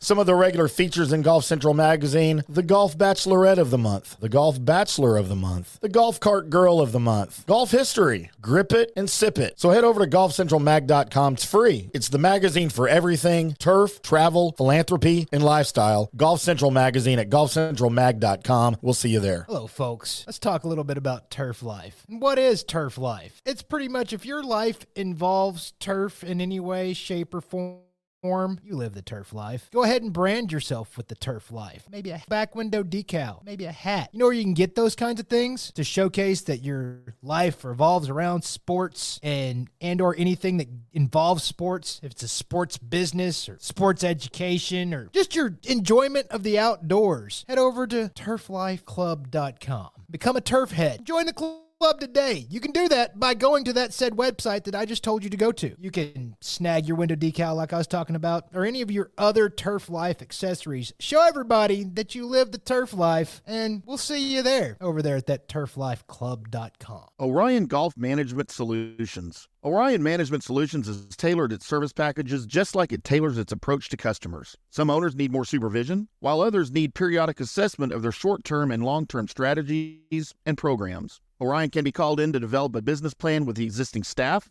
or we can assist with the daily management of a facility or event. Either way, we make sure the client is satisfied and understands the direction the facility needs to go in order to achieve the owner's goals. Orion Management Solutions can help with owner assistance service solutions, daily course management, business plan development, monthly operations, or as-needed consulting services. Whatever your need, Orion Golf Management Solutions can help. Check out oriongolf.com. Hey listeners, make sure you check out the brand new FanStream Sports in-studio text line. You can reach us during any of our live shows or 24/7 at 214-937-0569. That's 214-937-0569. Text us 24/7 day or night, and we'll reply to you and make you part of the show.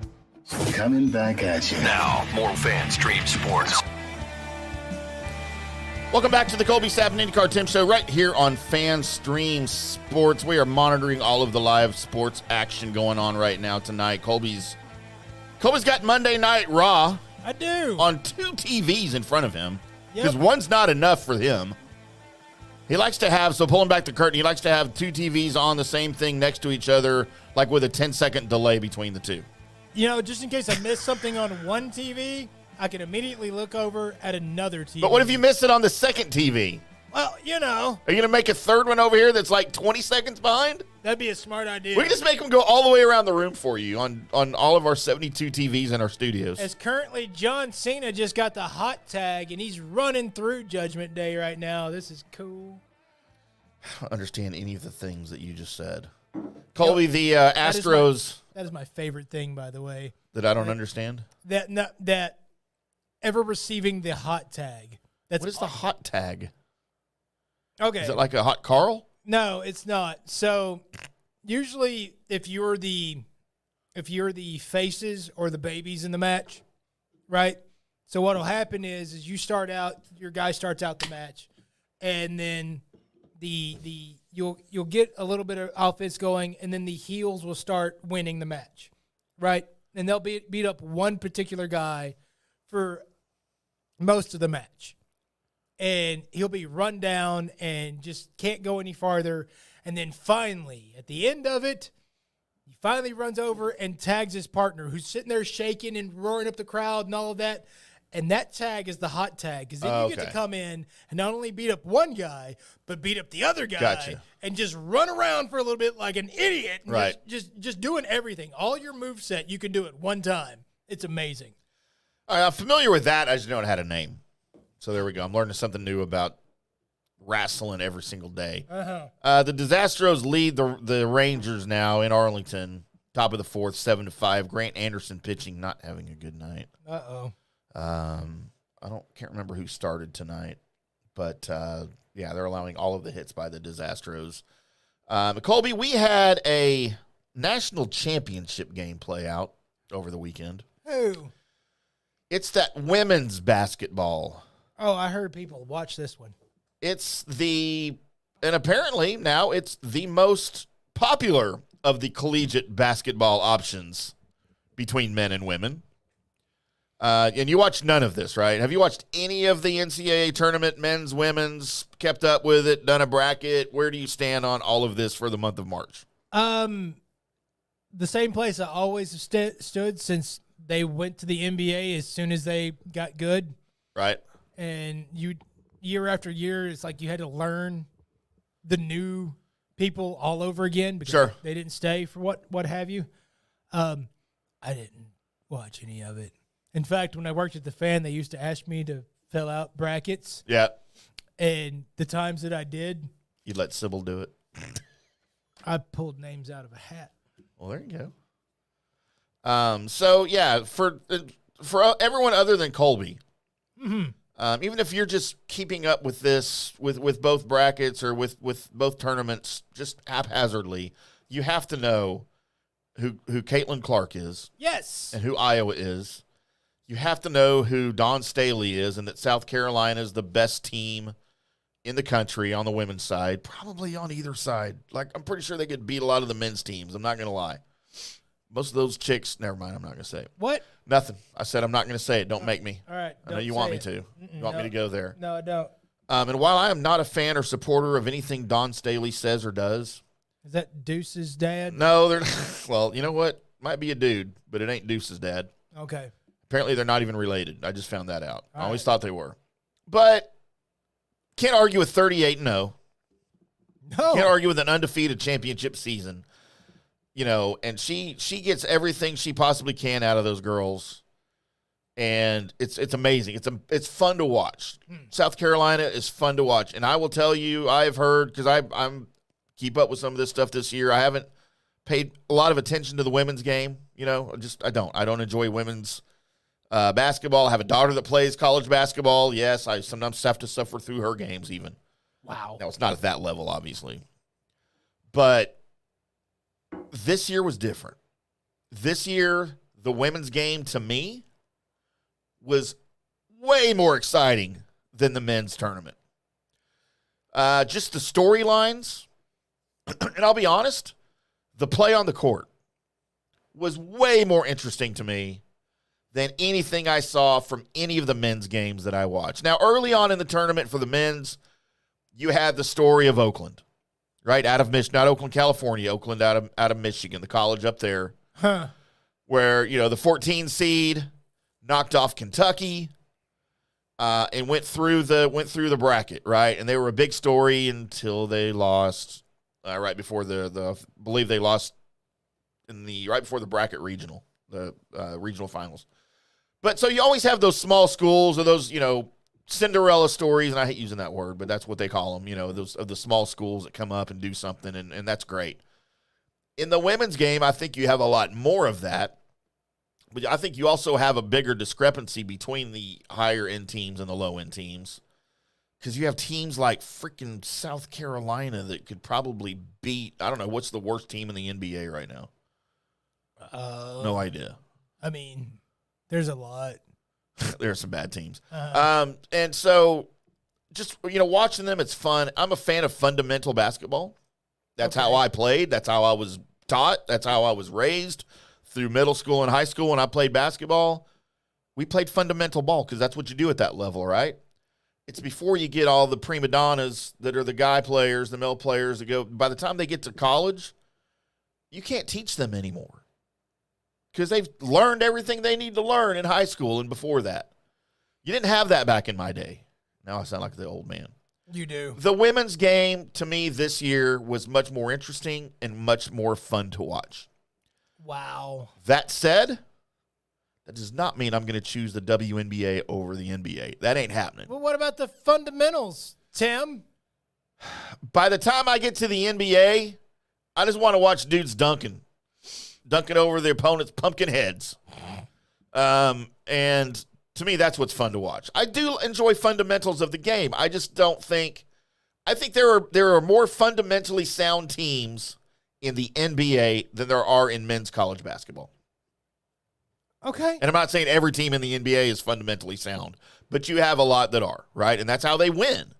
Golden State's very fundamentally sound. They have some things they do very differently, but for the most part, their defense – the offensive plays they run, dude, those are all old school that Steve Kerr learned when he was in college, right? And through his time with the Bulls and the Spurs. And that's just how, because of the coaches that coached him, that's how he learned to coach.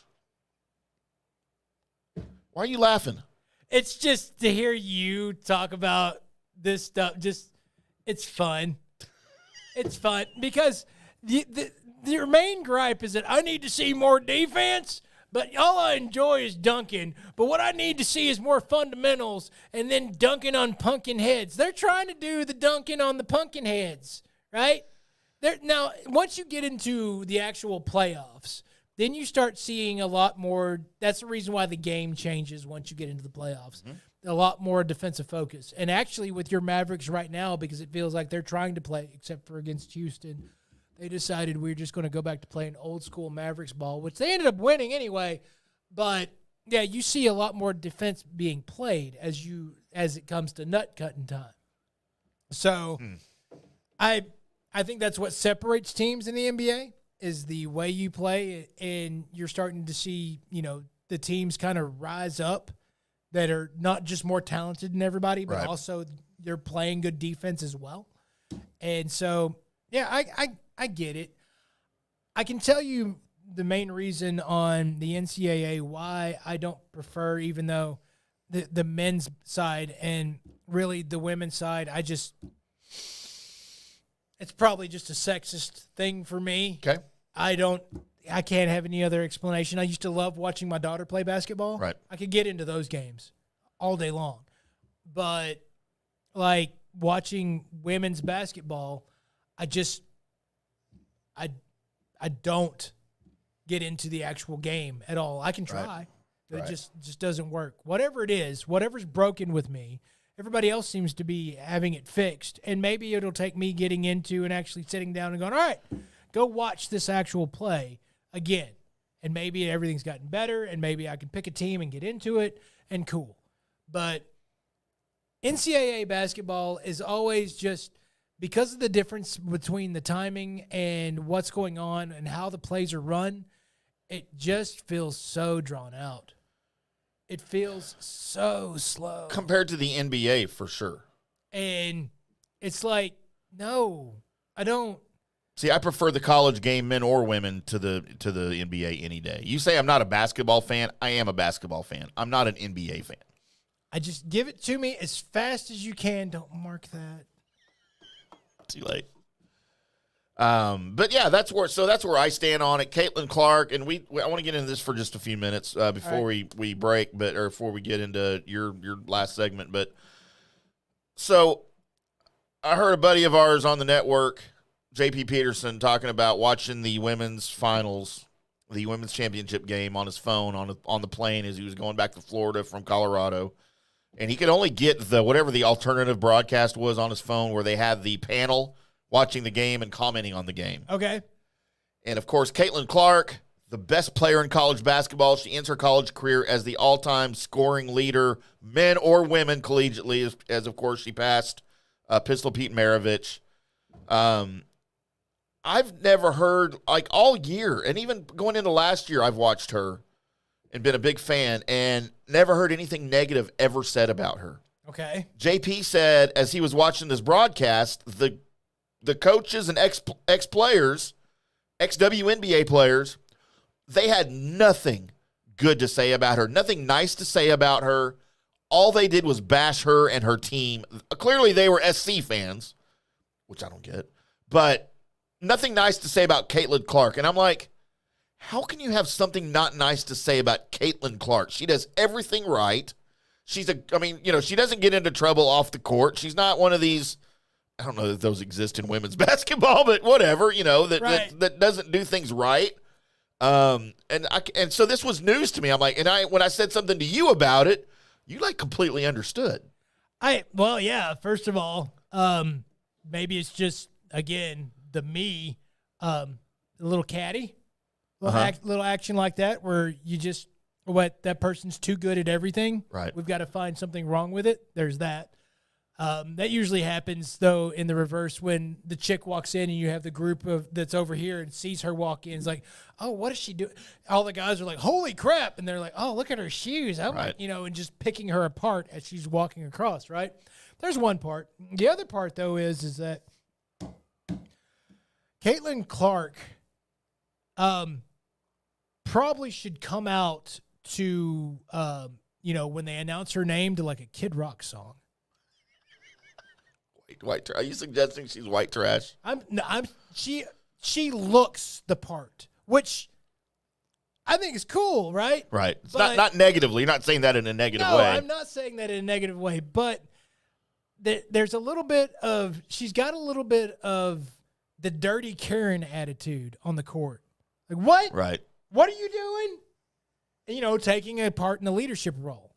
But if it ever turns on you when people look at that, like, Tom Brady does it. No, he's just being a leader, right? Right. And then, but if you had I don't know, name another, when Steve Young did it, he was just a leader. Right. But the times when we used to see Dan Marino do it, you're like, why is he being such an ass? Because his face looked a little bit different and he got a little bit redder. Right. And you're like, holy crap, that guy is a jackass. I think she's got a little bit of that. Right. To where the way she looks upset, the way she carries herself is got a lot of attitude to it, which is cool because, she's full of herself and should be because she's, the best that's on the court. But, man, you can't do that and then be everybody's, love of the nation. Right. You've got to catch their hearts first and then show a little bit of attitude. But during the whole time she's been catching eyeballs, she's been showing that she's out there to mean business, which, doesn't match with the whole be the nice, white woman. Right. Doesn't work. Well, and that's unfortunate, I get it. It is what it is. It was disappointing to hear that and to, and I did do some digging on social media today a little bit, and I saw some of that on social media. There's a lot of it. Not even from notable people, just from random fans, and most of them were of a certain ethnicity that are opposite her, right? And like what you're saying. You can't be a Karen. You can't look like a Karen. You can't go talk to the manager.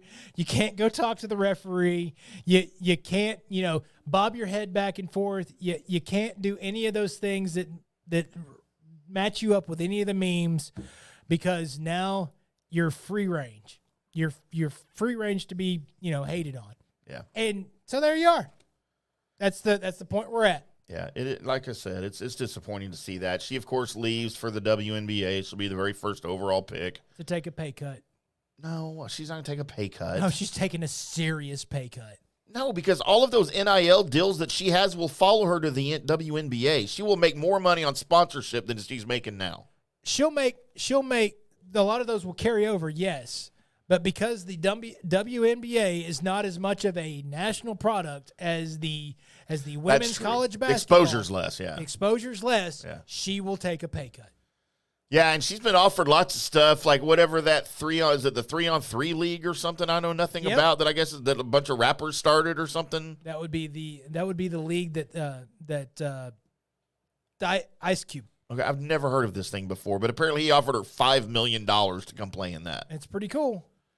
Is it what is it? Is it like So it's a lot of you're a little bit older that has still got a little bit of ball left in them. Like ex-players? Ex-players, such like that. Go over there. Some of your you're just street ball champs. Go over there and just you three versus us three. Let's go. Huh. That sounds interesting. I've never heard of it before. It's good times. Is it on TV or something, or do they ever? I mean, you can find it. Usually, if I want to catch up on whatever's going on over there, I'll just look it up on YouTube. Oh, just okay. All right. See who was playing and just kind of catch up there. Huh. But it's interesting though. It's good. It's good. But deal. you know what? I will probably at least passively be following Caitlin Clark in her WNBA career, at least to start. Right. I'll be paying attention to. I mean, I'm not going to watch a game, but I will check box scores the following day and see how she fares. Because I'm interested. I want to see how she does now against now better talent, right, than what she's faced before. This is the next level. Yes, it's the WNBA, but it's still the next level. So, man, I will. You know what? I would have done that before. So she's bringing something good to the WNBA. Well, you know what? Bring in an eyeball. Dude, and you know what would be fun? Actually, a pair of eyeballs. Tim has 2. I have 2, and a third nipple. But, like, if she, her whatever team she's on comes and plays, and I mean, correct me if I'm wrong, does Dallas still have a WNBA team? Like, I don't even know. Pretty sure they do. Okay, if they have a team, and I don't have to drive 2 hours to go see it, if they play in Waco or something, that doesn't count. Okay. But, dude, I might consider freaking going to see Caitlin Clark play in person. All right, then. God, does that make me a bad person? No. That I would go to a WNBA game? No. Like, I'm not paying, though. I'd have to get a press pass or something. Well, actually, one of the greatest human beings I've ever known would go to a WNBA game. Who? Reggie. Yeah, but Reggie's a different beast, though. Well, because he likes that stuff. He's just more awesome than everybody. He like is. Put together in the room. Reggie Attitula. Yep. All right, Colby, you ready? So vote for him for president. No! Oh, because he didn't have to stop working. Yeah. We'd lose him on the air. This is true. Thank you, Tim. Thank you, me. Thank you, you, for making us sound good. News and Notes is where I search the World Wide Web for the weird. Internets. And by God, I found it. Let's go to Chechnya. Do we have to? I've never said that before, ever in News and Notes. So marking that. We're going to Chechnya. And why are we going to Chechnya? Well, because the Minister of Culture, Mosa Dadyev, that's the Minister of Culture, has made a decision and an announcement to limit all musical, vocal, and choreographic compositions to a tempo ranging from 80 to 116 beats per minute. What are we doing? In other words, Chechnya bans all music deemed too fast or too slow. It has to be just right. What are we doing? This is not some random weird website. I'm pulling this from CNN. What do they know? So Chechnya said, what did he walk by and like some Chechnyan like speed metal band was playing? He's like, that is too fast. I don't know why. I just said. What was that? I don't know. Das Vidanya. I might as well just switched my W's and V's and just really did the whole Star Trek thing. But no. Wait, what does that mean? Because that's how they used to do the... Chekhov? Yeah, that's all he did, was he switched his W's for V's. Holy crap. Welcome. What? Wasn't that what Russians do? I mean, but I'm just saying. So... Das Vidanya. Yeah, so in Chechnya, you've got a pretty specific tempo that you can play your music. Can you imagine if so they're like checking like the Chechnyan anthem and all that? It's like it's got to be played at this beat now, and it's completely different, right? It's kind of sped up because it was 60 beats per. I guess Ginger's not going to play over there anytime soon. No, I don't think Ginger's going to be playing in Chechnya anytime soon. Can you imagine that having to fit? Yeah, they're like, no, that doesn't fit. Nope, you're out. Got to go. We're going to China for horrible ways to die. In China. In China. As 3 people died after typhoon-like wind, not an actual typhoon, but typhoon-like winds pulled them through their apartment windows in southern China. What? Those are crappy windows. Yeah, can you imagine you're just at home making you some food and then a gust of wind sucks you out of your apartment? But doesn't keep you aloft enough that you can just hover to it just pulls you out and drops you. That's not fair. It's not fair at all. Typhoon-like winds. So it's not a typhoon, but just out of nowhere, just and I don't know how it gets into the. I guess you have a window open, right? So it gets in there, and now it pushes you out. Right. But it pushes you through another. Seems to go against physics. I'm just reporting the news. All right, Dan Rather. 3 people have passed because of winds. So I can't imagine just what the one person on his bed asleep. Next thing you know, he's outside. Just no. So by the way, for all the y'all that did look at the sun, experts have been warning you not to look at the eclipse because, without the proper safety gear. If you didn't listen and you looked at the sun during an eclipse or any other time without certified viewing glasses, it can cause permanent damage to your eyes. Why? Because the lenses of your eye can concentrate the rays of the sun, so it strongly burns your retinas and shit. Yep. That's what happens. Or as everybody else, you just looked at it for a second and your eyes kind of hurt and you stopped looking at it. Listen to your body. I tried to explain to the folks in my apartment, which would be the daughter and the wife, because they were like, okay, so we just look at it with these glasses on, and I was like, yeah. And they're like, well, they were kind of wondering why, and I was like, wait, how old are these people that you live with, that you're married to, and that you spawned? Well, oh wait, you didn't spawn that one, did you? No, but it feels like it did. Right, of course. But, and because of all the hoopla about not looking at the eclipse, and once I broke it down, they're like, oh yeah, it's like you don't look at the sun, right? You'll get sunspots and stuff if you look at it for a little bit. Yeah, so they know not to look at the sun. They just didn't know that maybe that applied to the eclipse too. Right. Okay. But then the question was, well, why do I have to have these specific glasses? Couldn't sunglasses work? No, it's a filter. Because that's what you use when it's real sunny outside, is you slap the sunglasses. But you don't look at the sun through sunglasses.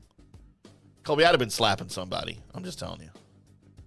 I handled it well. Did you? I did. You handled it respectfully? Yes, I did. Did you hit one of them with a piece of meat? No. They didn't get the ham slap? No, they didn't get the ham slap. By the way, I think they were asking some of those questions because I reacted like, what are you talking about? So I think they were just trying to see how far they could push me. They were trolling you? I'm pretty sure I was being trolled. So there you go. Hey, porch pirates, everybody? They come rob stuff off your front porch. Them guys, I think I found an article that's based on a story from 1881 that we should try again. Whoa. They had those back then? So, a would-be body snatcher by the name of Dipper was killed by a coffin torpedo. By the way, I call that band name. Coffin torpedo. Because grave robbing was a big deal. Sure. Back in the 1880s. Because you'd bury people in jewelry and stuff. Right. So, there is a patent by P.K. Clover, patent number 208672, that was patented in 1878, the coffin torpedo. Oh, my God. The blast killed Dipper in a Mount Vernon, Ohio cemetery. The attempted grave robbery was a 3-man operation. The explosion broke the leg of the second thief, and the third, tasked with keeping watch, was allegedly left unscathed and hoisted his wounded friend into a sleigh. Another win for the coffin torpedo. Look, I'm not saying that maybe we should put Amazon torpedoes on our front porch, but maybe if we handled some of our stuff like we did back in the 1880s, there'd be less people trying to steal stuff. Like maybe I should do a torpedo bike. Right. That bear's going to come steal your bike. Yeah. It's just, if they go to get on it, just rockets just pop out the back of it and just shoot them into the sun. It'd be amazing. So I just saw the term coffin torpedo in a headline, and I was like, I have to read that. Remember the coffin corner punt? I do. I don't ever use that term anymore. Probably because it reminds people of dead people. Right. I see dead people. By the way, I found an article that says average penis sizes around the world revealed in an interactive map. Am I on it? Well, the U.S. is on it. So I have the average penis sizes for a lot of places here. Okay. I don't break it know- down by state or just country? It's country. Okay. I don't know where they get this information from. Yeah. Have you ever taken a poll about that? I have not. Who are they polling? No pun intended. But I don't know if they just go around and ask everybody's doctor. Hey, what's the average size you see? Huh. Or is it a guesstimate? And if you're just polling people blindly and randomly, how do you know if they're telling the truth? Also, if you're polling the doctor, don't do that. Make sure you lube it up first. But, I mean, what about your growers and your showers, right? Yeah, what state are we measuring it in? Because if it's flaccid, I'm in a lot of trouble. Right. If it's excited, I'm a man, Colby. So Let's see. This is the average erect penis size. Oh, God, Mark. Going for average here. You want to know the number one spot? Who's got the number one spot? Does it say what the average size is? It does. Okay. I want yes to both of those. Ecuador. At 6.93 inches. Average size. Flaccid? No, erect. Oh, erect. Okay. That's still impressive. That's the average in Ecuador. So if you're looking for So you want me to guess if the U.S. is more or less? oh, that's the best. That's the best on this chart. So that's tops. That's number one. The U.S. is 60. What? That's number one. Oh, number 60. Okay. The U.S. is 60. Oh, God. I mean, I'm sure I brought the bell curve way down. So some notables through here. Canada is average of 6.19 inches. Yes. You sure it's not millimeters? I'm pretty sure. Italy's 6.4 inches. Huh. By the way, oh no, that's the country of Georgia. I was like, how did Georgia make it out of the U.S.? They're a country. Yeah. Georgia is 6.15 inches. By the way, Zimbabwe. Thought this would be a little bit higher up the charts. They're only 6.17 inches. Okay. Right behind Canada. The UK, average size, 5.17. We got the beat. Barely. Suck it, Europe.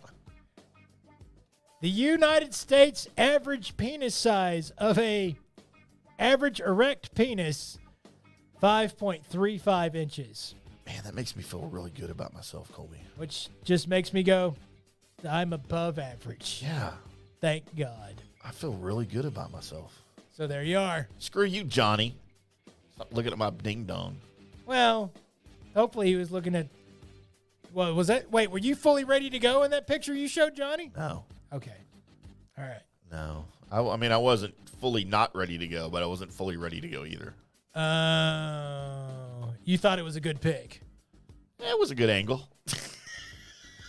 Now I regret that now, but Let's go to Canada, where we'll try not to talk about penises anymore. please. As we're going to St. Albertans.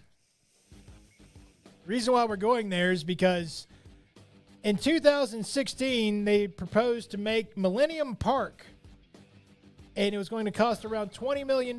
What they were going to do is they were going to take just a natural forest area and go through and cut down some of the trees and make a park. And it was going to cost $20 million. Oh. So they kicked it around. It's like, yeah, it's a good idea. Then in 2018, they were like, nope, it's going to cost about 30, but we're going to remove like 28% of the trees to make this park. And then 2023, they're like, yep, you know what we're doing? We're remove 56 of these percent of these trees and make a park to finally, and it's going to be close to about $50 million to do. So one lady, Sierra Fraser, goes, this is stupid. We've got a wooded area. Let's not do anything. Don't lose any money and just call it a park. Seems like that would have been an option the first time around. She, her petition saved $50 million They should have paid her half of that. They should have. The St. Albertans. Because, you know, why? That's dumb. Why would you let's go clear out some trees and make it a park? Why don't you just leave it a forest and leave the animals alone? I mean, I'm not PETA, but, you know. Park. I'm really more of a Stewie than a PETA. So we're going to go from there to, no, wait, not, oh, yes, this guy. Oh, my God. We're going to Dublin, where Joseph Davis showed up to court to dispute his traffic stop arrest. He showed up without any clothes on. I mean, that's one way to go about it. Had appeared before Judge Marie Quirk. The reason why he showed up with no pants on, or no clothes on at all, is because his emotional support cat went missing. What? So his emotional support cat went missing, and he decided that he was going to be naked until he found his cat. So Mr. Davis of Ashington... No, it's not. It's not Mr. Davis of Ashington Muse.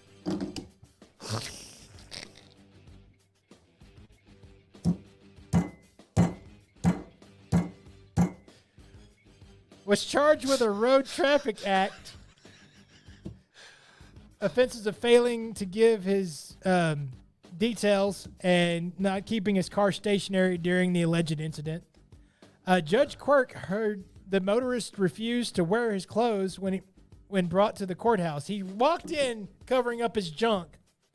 But then they let the court case go on, by the way, while he was defending himself naked in court. He kept making hand gestures that, of course, there he was. So he defended himself when he was offered the services of a lawyer, because, like, dude, you're really failing. You're tanking this. Here's a lawyer. He told the lawyer to fuck off. I've got this. No, you don't, dude. You're nude and missing your emotional support cat. Judge Quirk told him to sit down. So many questions. But he stood, and he claimed he had been stripped and humiliated, and he demanded the opportunity to speak. He stripped himself. He said the accused made no reply to the charge of anything that was brought about, but he was offered bail but refused to sign his bond. She added that there was no objection to his bail, but she didn't see a wallet on him today. So she said, I don't think you're going to be able to pay it. And he responded to the judge saying, you don't see fucking anything. Get this man his emotional support cat. Again, Mr. Davis of Ashington Muse, naked without a support cat. Colby, is there a worse choice for a emotional support animal, anything, than a cat? Yeah, they don't give you emotional support. They flick their finger at you. Yeah, your emotional support scorpion. That's got to be better than a cat. No. Some cats really are worried about you. No, they don't. They just want to eat you when you die. My cat's worried about me. Your cat, yeah, is worried if you're dead yet so he can eat you. No. Promise you. Seen as a good cat. And there you go, everybody. Average penis size and all. There's news and notes. Man, that makes me feel better about myself. Thank you for You know that. what? It's a birthday gift. I'm going to have all the confidence in the world now talking to these girls. You really shouldn't. You already have more confidence than you should. Damn straight. We are the Colby Sapp and IndyCar Tim Show right here on FanStream Sports. We'll be back on Wednesday with another Colby Sapp and IndyCar Tim shows. A little bit of sports, a little bit of debauchery, probably more penis talk. I mean, I won't promise that, but it happens to come up from time to time on the show. I mean, I do hold the record for how many times I've said penis in a radio segment. He did. He absolutely does. And I don't think we talked about breaking it on these airwaves, but it won't count because we're not FCC regulated. That's right. But, you know, by all means, we'll let him break the podcast record in an hour. Was it in an hour? No, it's in a segment. Just one segment, which was, 12 minutes, 15 minutes? Yeah, it's 12 minutes. 12 minutes, yeah. Mm-hmm. So maybe we'll try to break that here on these airwaves that aren't FCC regulated. So check in on Wednesday here on FanStream Sports at fanstreamsports.com, on our YouTube channel, on the mobile app for Android and for the superior iPhone. But check us out wherever you can, whenever you can. Until then, boys and girls, we'll see you.